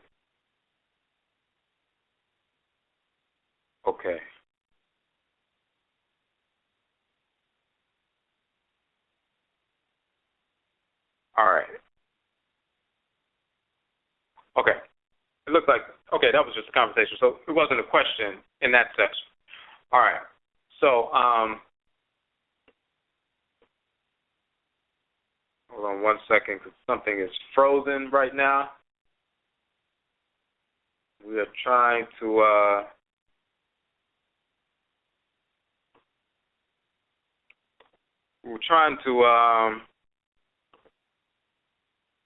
go to this particular document, the Sankofa Juma, on our Sankofa Juma page. Let's see. Just give us a second. Okay, this is the document that we had, one of the documents we had listed in the chat or on the promo for the show. So I'll put the link in here real quick. And actually, we only have like 11 minutes. I'm sorry. Yeah, we have like 13 minutes left in the broadcast. So this is what we're going to do. This is a particular document, the Nchinching Cultural Spiritual Domain document. This is one of the training documents we have for our Sankofa Juma training. Okay, so we did do a specific, when you go to the Sankofa Juma site, you'll see that document. We were going to go through some of the information in the document tonight, but it's winding down. So what you can do is we did an entire video, 2-hour and 20-minute video, training video, Sankofa Juma training. We go through the entire document. That's one of our trainings where we train Afurakani, Afuraitkaitnit, human services professionals, psychologists, therapists, social workers, case managers, case workers, and so forth, on how to incorporate culture in the therapeutic interventions with their clients for a whole, whole approach, a holistic approach to wellness, as opposed to just dealing with what individuals have learned from, the theories of pseudopsychology from the white neural spring. Those things are not assisting our people. People are coming back and forth to therapists, or they're in the foster care system, or they're in, the Department of Mental Health. They're receiving services and so forth, or people are out in the community receiving services and engaging people in therapeutic settings in various forms, and they're not progressing. If you don't have a whole life approach dealing with the individual physically and spiritually, physical soundness and spiritual soundness from the center of culture, you're not dealing with the whole life of the individual. Of course, the white neural spring are not going to teach that. Psychology, talking about the science of the psyche, the white neural spring don't understand the science of the psyche. They simply label behaviors. They give specific nomenclature. They attach to certain behaviors that they observe, and then they either give you a pseudo method to deal with that behavior, which typically is not successful, or they medicate you, and it's not helping our people. So we have to deal with the science of the psyche, the science of the spirit. It's the domain of Nanasom, Afurakani, Afuraitkaitnit, ancestral religion. Some people are depressed, and it's simply a discarnate ancestral spirit that's causing the problems, and when they deal with that spirit alone and remove them, then the depression that they've had for 10 years is over in 20 minutes. It has nothing to do with the relationship they have with their father and all this other nonsense. They're receptive. They moved into a house where somebody made their transition. That spirit is in the house, and every time they go into in the bedroom, then they feel all heavy and depressed because that spirit committed suicide in that room. They could go to a therapist and say, well, I feel heavy and depressed every time I go in the bedroom, and the foolish therapist will engage them in therapy, talking about what happened to you when you were a child and with your parents and your grandparents and all this other nonsense. And they're sitting in therapeutic sessions on a weekly basis for years, getting medication. All they had to do was one ritual, 20 minutes, move that spirit along, and the quote-unquote depression is gone. Psychologists can't teach that. So they're wasting people's time typically. So we deal with some real information.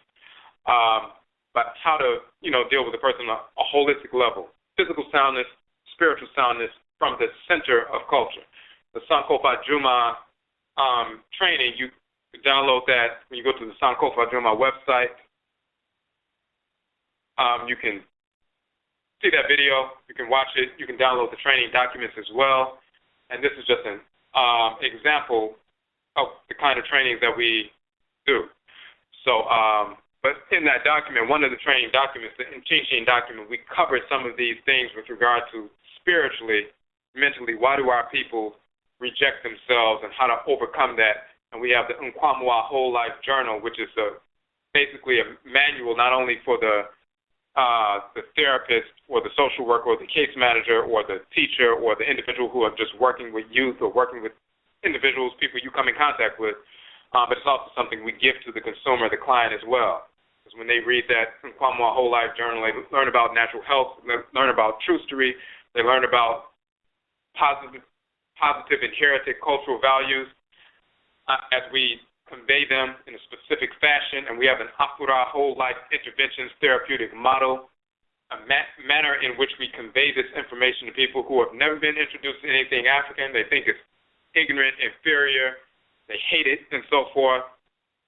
But the manner in which you convey it, showing that it's something that comes from within them as opposed to something you're trying to impose upon them, 100% of the time they become receptive, no matter how negative they thought they were going to be against it.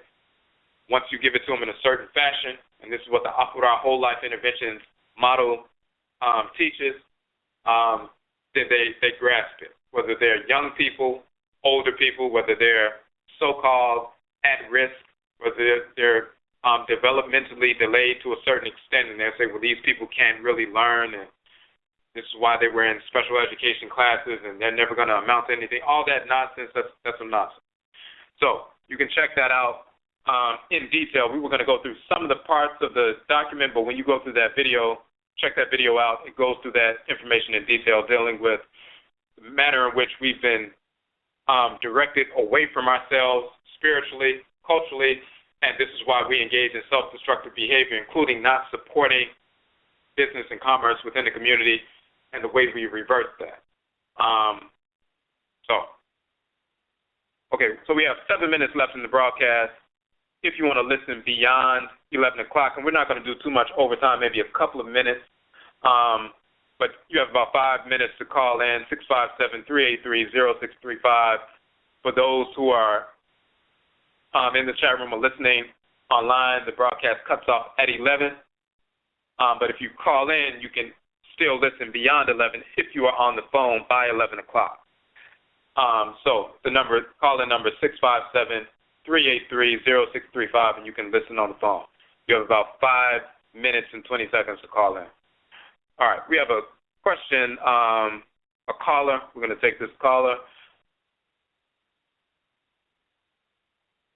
Okay, we're trying to pull it up right now. It's taking Blog Talk a minute to pull up. Hold on one second.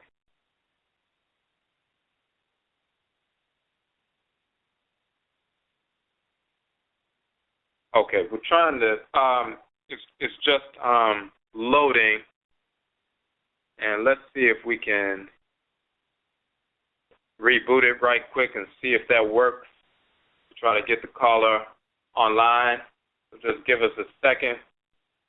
Just a couple of minutes ago, there was Blog Talk was saying it's trying to reconnect with the server, so we don't know. Every now and then, Blog Talk has a little issue.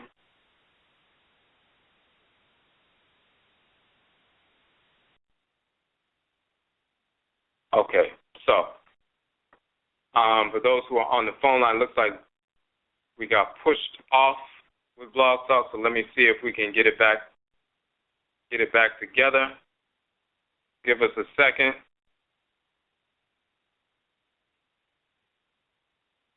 And for those who are listening on the phone line, it looks like you all should be able to hear, but the people online, they probably have to reboot or something like that because it's a little issue. Give us a second to get that together.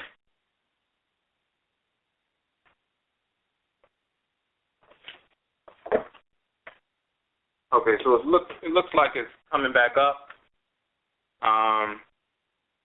Let's see if we can get the chat room back open. and make sure that went through correctly. Okay, so it's still having a problem real quick. So what we're going to do is we're going to try to log out and log back in. So if you're listening, you can still hear. We're going to log back out and log back in to see if that works. But the people on the phone line should be able to still hear. So you all should be straight.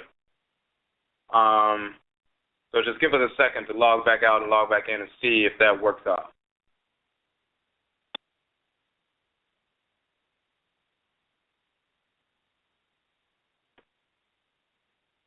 And, of course, if you have a question or a comment, and you can email us, go to the Odwirafo.com website, ODWIRA, F as in free, O.com.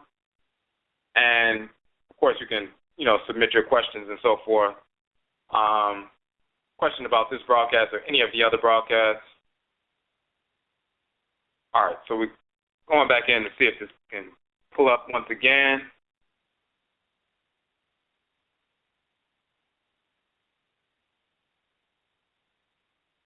And the page is coming up, and let's see if the studio will come up. So,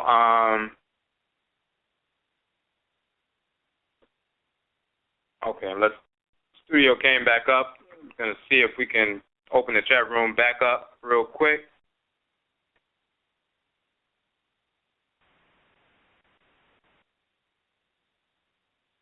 All right, so it's, okay, so we had to log back out and log back in, and it just came back up. So, again, for people who are online listening, you have about a minute to call in if you want to listen beyond 11 o'clock. 657-383-0635, 657-383-0635. You have 1 minute to call in. All right, so we're going to see if we can take this call now. Now that the back up. Okay, Michiawo 8282. You have a question or a comment? Can you hear us? Yeah, I can hear you fine, brother. And okay, I guess cool. due to the technical difficulties and the lateness of the thing, perhaps we can try to schedule a part 2 to this broadcast and maybe have another one, because I hate to miss the online community and everything. You know, this is my area here. You didn't cover what we be talking about all the time, and you know how serious we are about the economic development piece and how to move forward with that. You know, and we have a very serious program for doing that. And, you know, ours is very extreme and intense beyond the individualistic standpoint. Because as you were saying, if somebody gives up $5 a month or like that, you have 1,000 Africans, 1,000 serious committed people across the country, just 1,000, doing $50 a month. That's $50,000 a month. Right. It's $50,000 a month. You know what I mean? You know how much freedom, you know how much self-sufficiency you can create. We can actually be about putting together a commission of people who are deciding what to do with that amount of money every month. So that every month we're activating a particular resource, a particular capability, moving on a particular store, business, anything, so that it keeps going, and that the more it gets dug in, the more services you provide to the community, which in turn invites more people to commit to the $50 a month. Now, so that actually, after a couple of months, when people start seeing a return on their investment, you know what I mean, it starts growing exponentially. And in a matter of a year, you're on the basis for complete self-sufficiency in terms of basics. You know what I mean? And I'm talking about from an urban standpoint. You know, we have a warehouse that's designed and equipped for self-sufficiency. And one thing we have in these cities, we got every major urban city has a lot of unused vacant warehouses. We got two things. We have vacant warehouses and we got vacant schools. So with a very intelligent plan, moving on that with that kind of money, we could have a network of self-sufficiency duplicated city by city by city in no time flat. So I mean, this is something that we're not going to be able to convey in these couple minutes. You know, so but there's definitely something worth talking about. So I'm suggesting that you initiate a part 2 to this discussion so we can really get into it. Oh, definitely. And that's why, like you were saying, in no time flat, because the key to the way we approach it with OKOM, talking about starving the beast, it's not about generating the funds. We already have them. So all we have to do is reallocate them, and it's instantaneous. It's overnight. Or it's not even overnight. It's the same day. So, so yeah. And by the way, freedom is a choice. Freedom is a choice. It's not a war. It's a choice. All you got to do is decide that I'm not going to subsidize Nike. I'm not going to buy chips, whips, and you know what I mean. I'm not going to buy Prada and all that kind of stuff. No, we're not. Instead of taking the money, I'm going to take that money and put it. I mean, because really, what can you get for $50? That's half a cable bill. You spend $100 a month poisoning your children's mind with, you know what I mean, sexual innuendo. You know what I mean? That's half a pair of Nikes. You can't even get a whole pair of Nikes, you know what I mean, for $50. You know what I mean? Here it is for $50. We can promise your children a future free of poverty and prison. You know what I mean? Right. For what we spend to kill. For a night out. You can't even, I mean, that's not even a night out dinner. There's no drinks. You don't get no drinks. You know, $50 is no money. So, and we spend it, like you said, like you were saying, we spend it. We give it away to the Arab, and you know what I mean, without any problem, without a second thought. In fact, don't even feel good about stuff. It's sick how we don't. They've got us so brainwashed that our ability to feel good about ourselves is determined by how much we give them. You know, we can't even have a birthday. You can't even show your mother that you appreciate her without taking her down to Crackerland and spending $200 in a restaurant for some poison out of some aluminum pans. You know what I mean? Right. We're not doing anything good until we're giving it to them. You know what I mean? Everything we associate everything good with giving our energy to them. You know, and you know, these resources redirected. We have it. We don't need Oprah. We don't need Bill Cosby. We don't need anybody. There's enough income right in our community. We have the money. We just misdirecting it. You know, people travel. People get up and travel, pack up their whole family and move thousands of miles to come over here to set up in our community, take care of their family. So, you know, nobody would do that if there wasn't money here.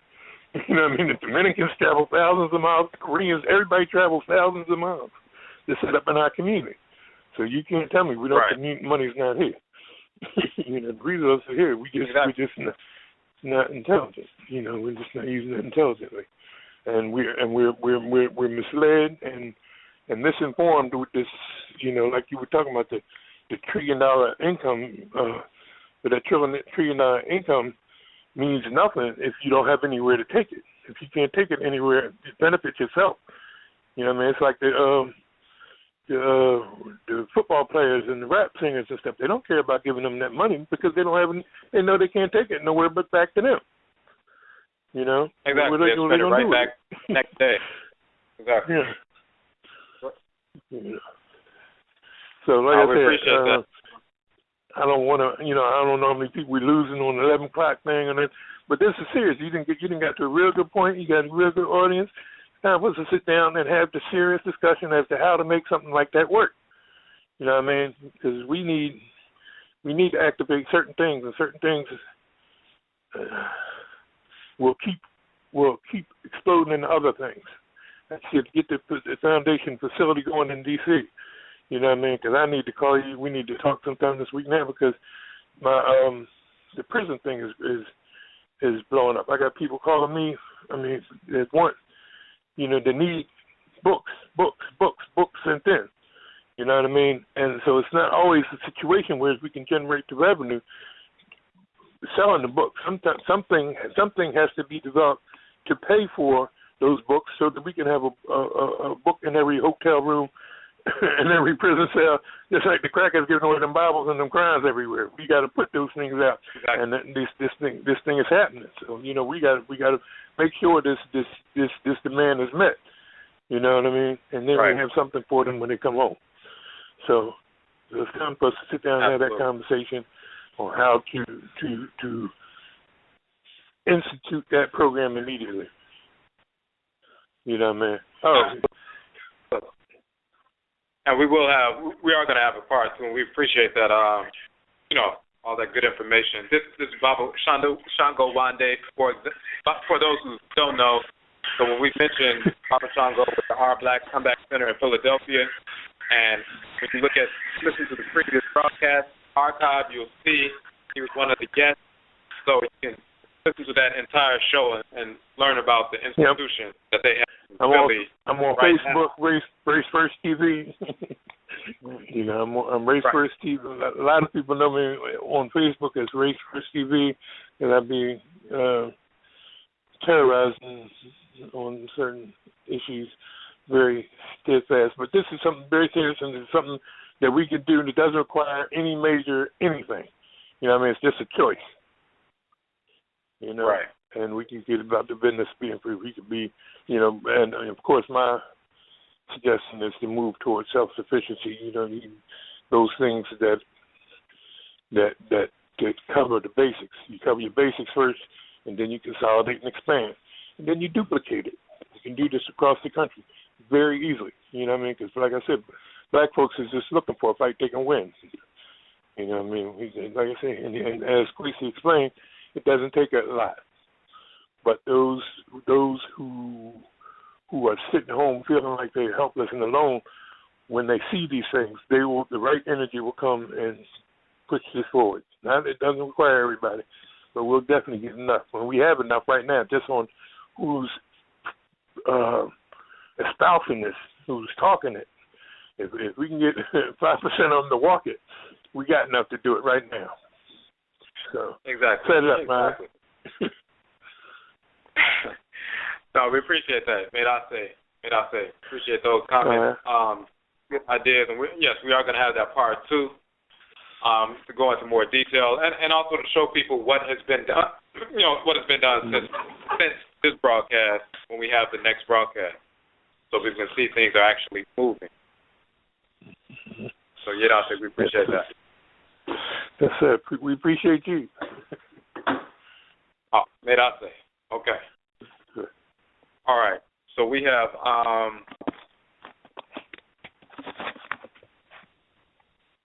and that's one of those points, if you think about, like Baba Shango one day said, people coming from thousands of miles away. So sometimes people will see these, it doesn't matter if you're in D.C., Chicago, New York, Mississippi, California, wherever you are, going to a black neighborhood, it looks the same.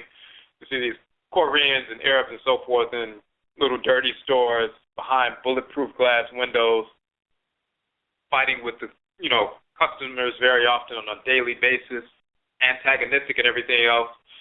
But you have to ask, why would somebody gather up their family in China and fly all the way to America to set up shop in the midst of the quote-unquote poorest communities in the country?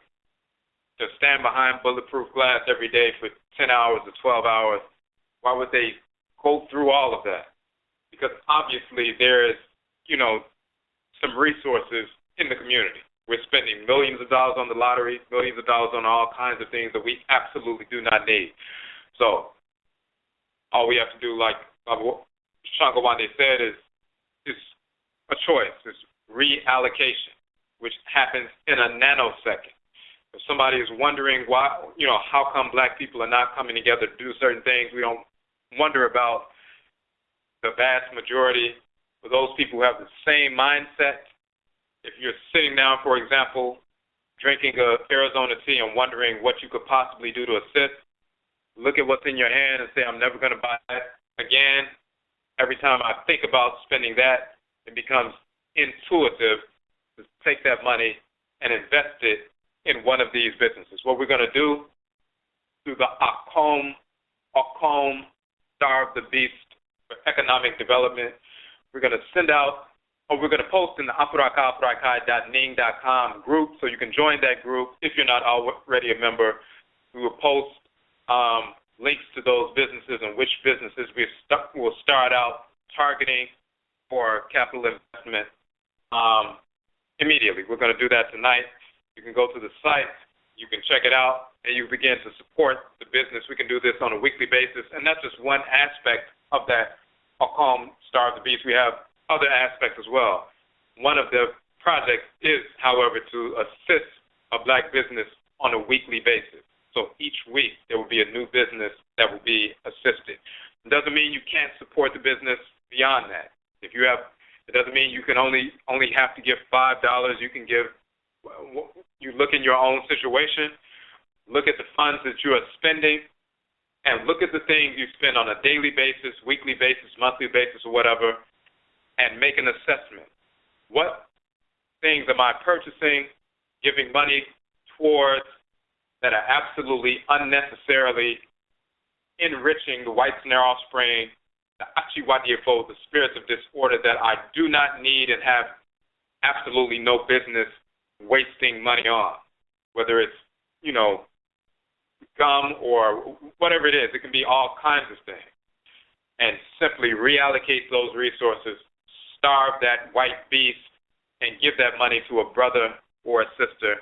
We'll list those businesses, and we'll move forward in that fashion. But we'll have other means to, participate as well. You can give however much you want. That has nothing to do with, a specific organization you'll be giving the money to, or funnel it through. We'll show the person's website, show their, typically they'll have a GoFundMe link, or they already have a donation link, or they have products and services that they provide. You can simply support their business, but we do want to be able to show if they have a GoFundMe page, you make a contribution of $5 or $10 or something like that, and then when you look at the end of the week on the GoFundMe page, all of a sudden this person has $10,000 in their account, simply because hundreds of people came together, or maybe 1,000 people came together, and all starved that white beast and gave those funds, reallocated those funds to one of our brothers or sisters.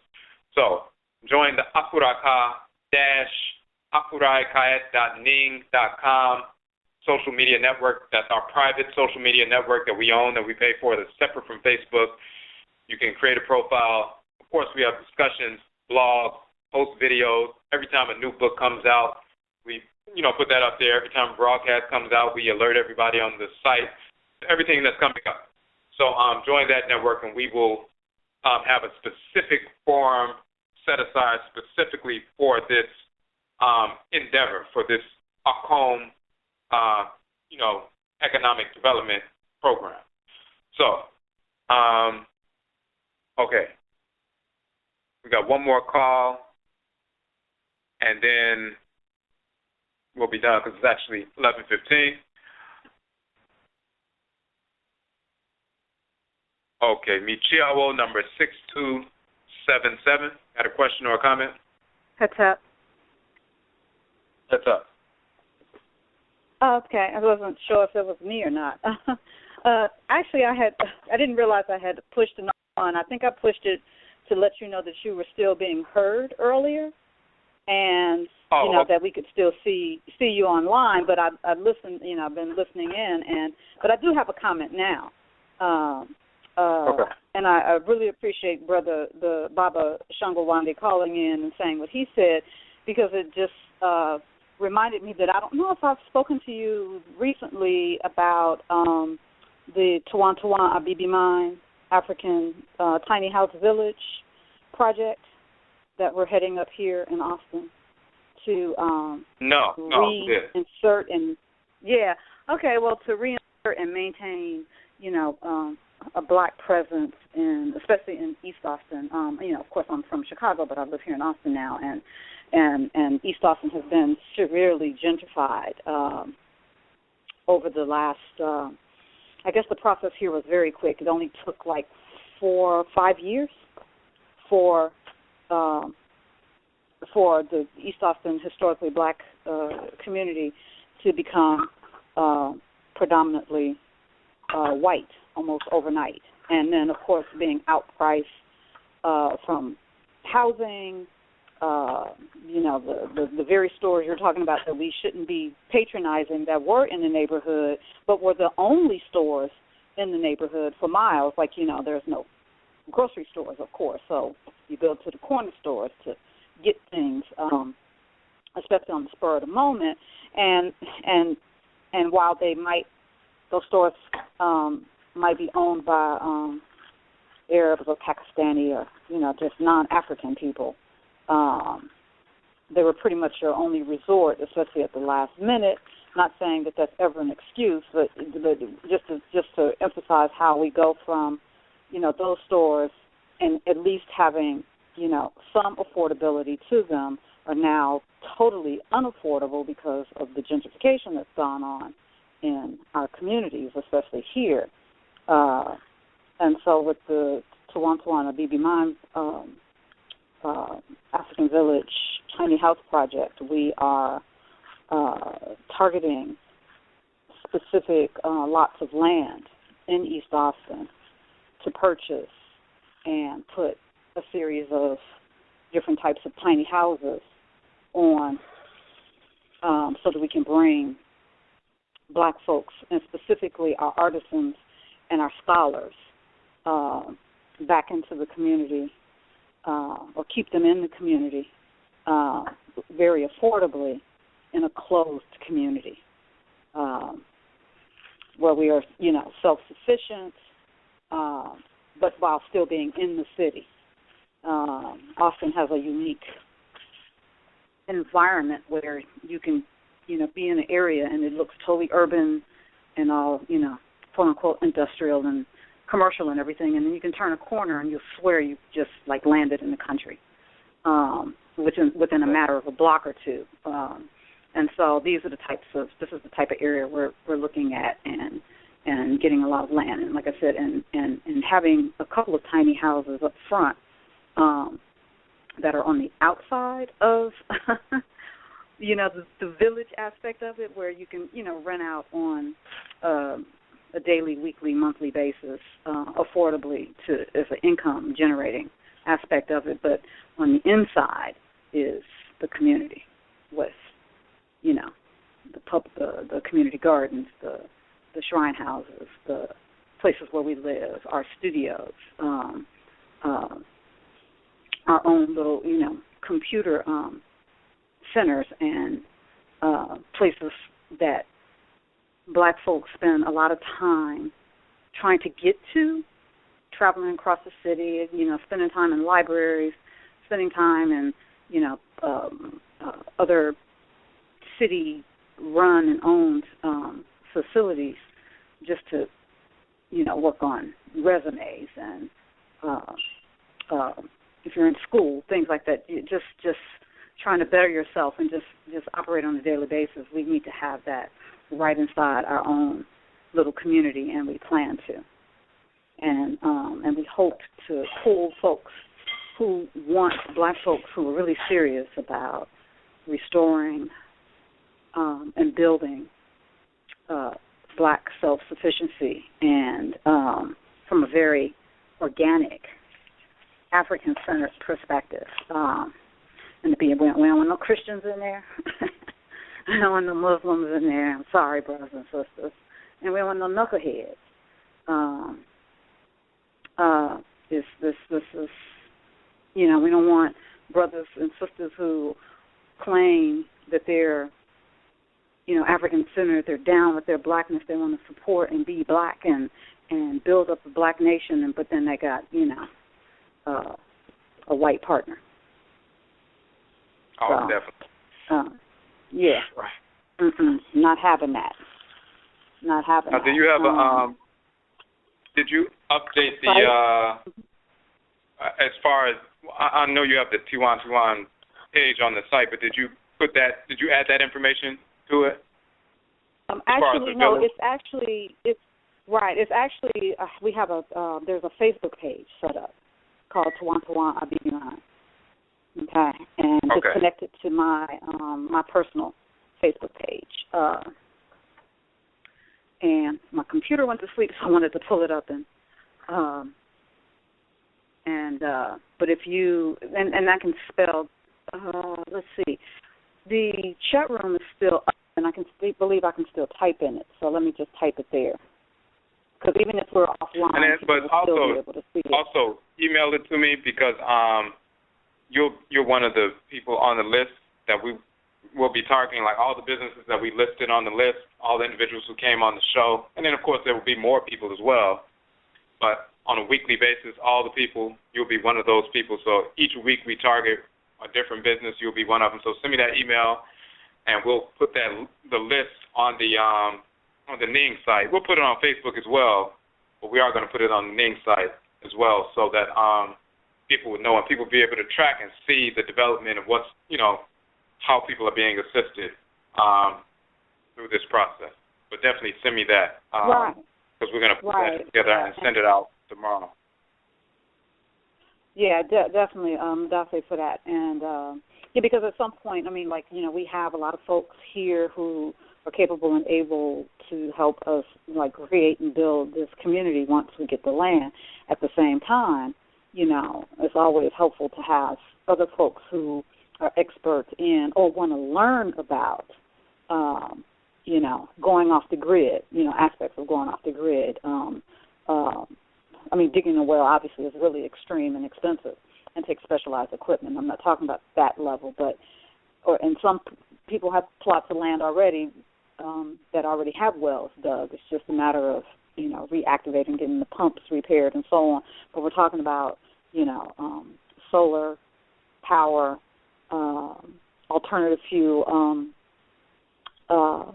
wind power, all of that, anything that allows for us to truly, because it's one thing to say that you have land and you have this village and you have your own African village and so on, but if you're still, everybody's living in the village and still paying electric to the city's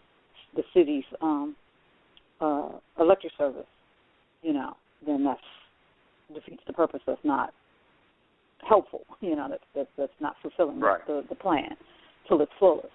The only thing that within the city that's almost going to be mandatory is that you pay for water. You can get around gas. You can do propane gas and just get it bought in from a private source as opposed to a government entity. And using, natural fuel like, wood burning stoves and things like that. That's where we ultimately want to go, and these are the things and building techniques that we need to pass on and teach to brothers and sisters so that they can do that, do the same thing wherever they are, or start another community someplace, or even just in the homes that they're either, that they're living in because they bought them or they're renting, but they're not, in a position yet to find a village situation. But there's ways to be more self-sufficient, and because you talk about not feeding the beast, well, a part of not feeding the beast is, how many of you have rent or especially own a house, and then every time, there's a plumbing issue or an electrical issue, do you call black licensed or knowledgeable plumbers and electricians and other skilled labor like that either has their own black-owned business or they're doing it on the side, to make, additional money. We have to do that too. Right. Absolutely. We appreciate that. Yeah, so that's all those are good points. We need that information to be, hold it within the minds of people. But yeah, send me that. Definitely send me the email. I'm going to compile that list, create a totally separate forum specifically for the OKOM, Starving the Beast for Economic Development Project. And, of course, yours will be on that list as well. And then as we, have more broadcasts, we'll have more people on, but we will be giving people updates. And people will be able to see the updates just by going to the sites and seeing, what has taken place as well. But no, Midase, we appreciate that. Oh, and so individuals in the chat room, the link is there. Tiwan, ABB Mine, Tiny House African Village on Facebook. And for the people who are just listening, Tiwan, Tiwan, Tiwaabiman. So, and of course, this broadcast as well, the archive will be available about 20 minutes after we end. So, okay. So, Yedase, right, and we thank you for that. We have a, right, Kotopwe. And also I'll put the email address up as well. It's a specific Gmail account for Tiwan BB Mine. And then also the website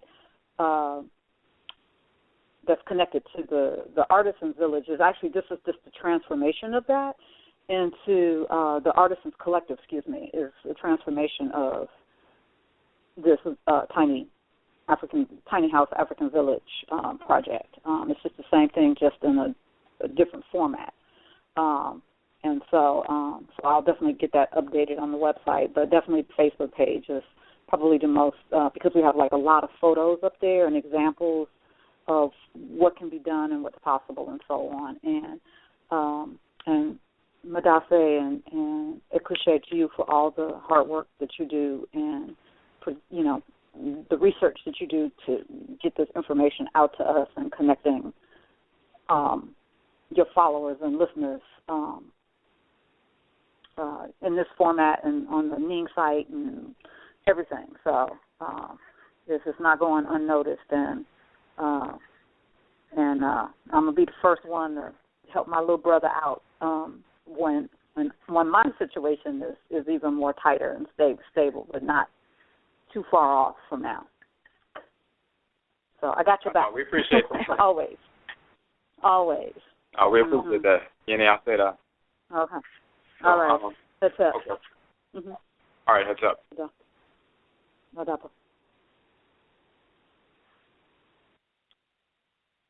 Okay. So that was the last call. So what we're going to do is 11:30 now. So we're going to end it here. If you have any other questions, email us. Go to the website, ogirafo.com, ODWIRAFisandFreeO.com. Again, if you haven't already, join the Afuraitkaitnit.ning.com site. That is our social media network, private. And you can get the link for that from the ogirafo.com website as well. It's actually on the front page of the website. When you scroll down through the introduction on our Odwirafo site, you will see the link for the Afuraitkai, Nanason, Ntontai, the Ning site. So you can click on that, connect, and you will see that we have established a specific forum specifically for the OKOM Starving the Beast Economic Development Project, and you'll see the various businesses there, linked there, and how you can support them just going directly to their link, going directly to their GoFundMe page or their donation page to support them, and you'll be able to see, how it's developing. And you can also share this information with individuals who are on the same page. Some people are not necessarily on the same page as far as supporting black business, but then those individuals that you have communicated with in the past saying, well, black people need to support their own businesses, or we need to do this, or we need to do that, or we. The other individuals who are on that same page and have that same understanding, share that information with them, and overnight, starving the beast, take those few dollars away from the beast on a consistent basis and immediately transfer them to the business that we deal with on a weekly basis. And again, we want to have, 52 businesses within the next 52 weeks. And if we can get 52, businesses infused with $10,000 or $20,000 in capital investment on a weekly basis, we're actually transforming not only the business owners, but the community that they serve, which is our community, transforming lives. So, Yedate, we thank you again for tuning in. We will be back on next week. for those who knew, we did release our newest book, Hoodoo People, Afurakani, Afuraitkaitnit, in America, in North America, and it's talking about the Akhan custodians of hoodoo from ancient hoodoo land, which is ancient Kanit, Nubia. We show hoodoo in North America is the tradition from the Akhan people of West Africa, but ultimately from the Kanat people of ancient Nubia, who are also called the Undunu people, and the land called the Undu land, and so forth.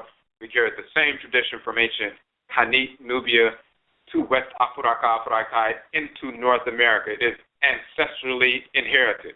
We brought this tradition in our blood circle. So we go into detail about that in our new book. You'll see that on the website, on the publications page, the Nhoma page, or the publications page on our website. And you'll also see our other 15 books, as well as the links to the various publications. So, again, Yerase, we thank you for tuning in. And Yebeshia Bio, we will meet again. What's up?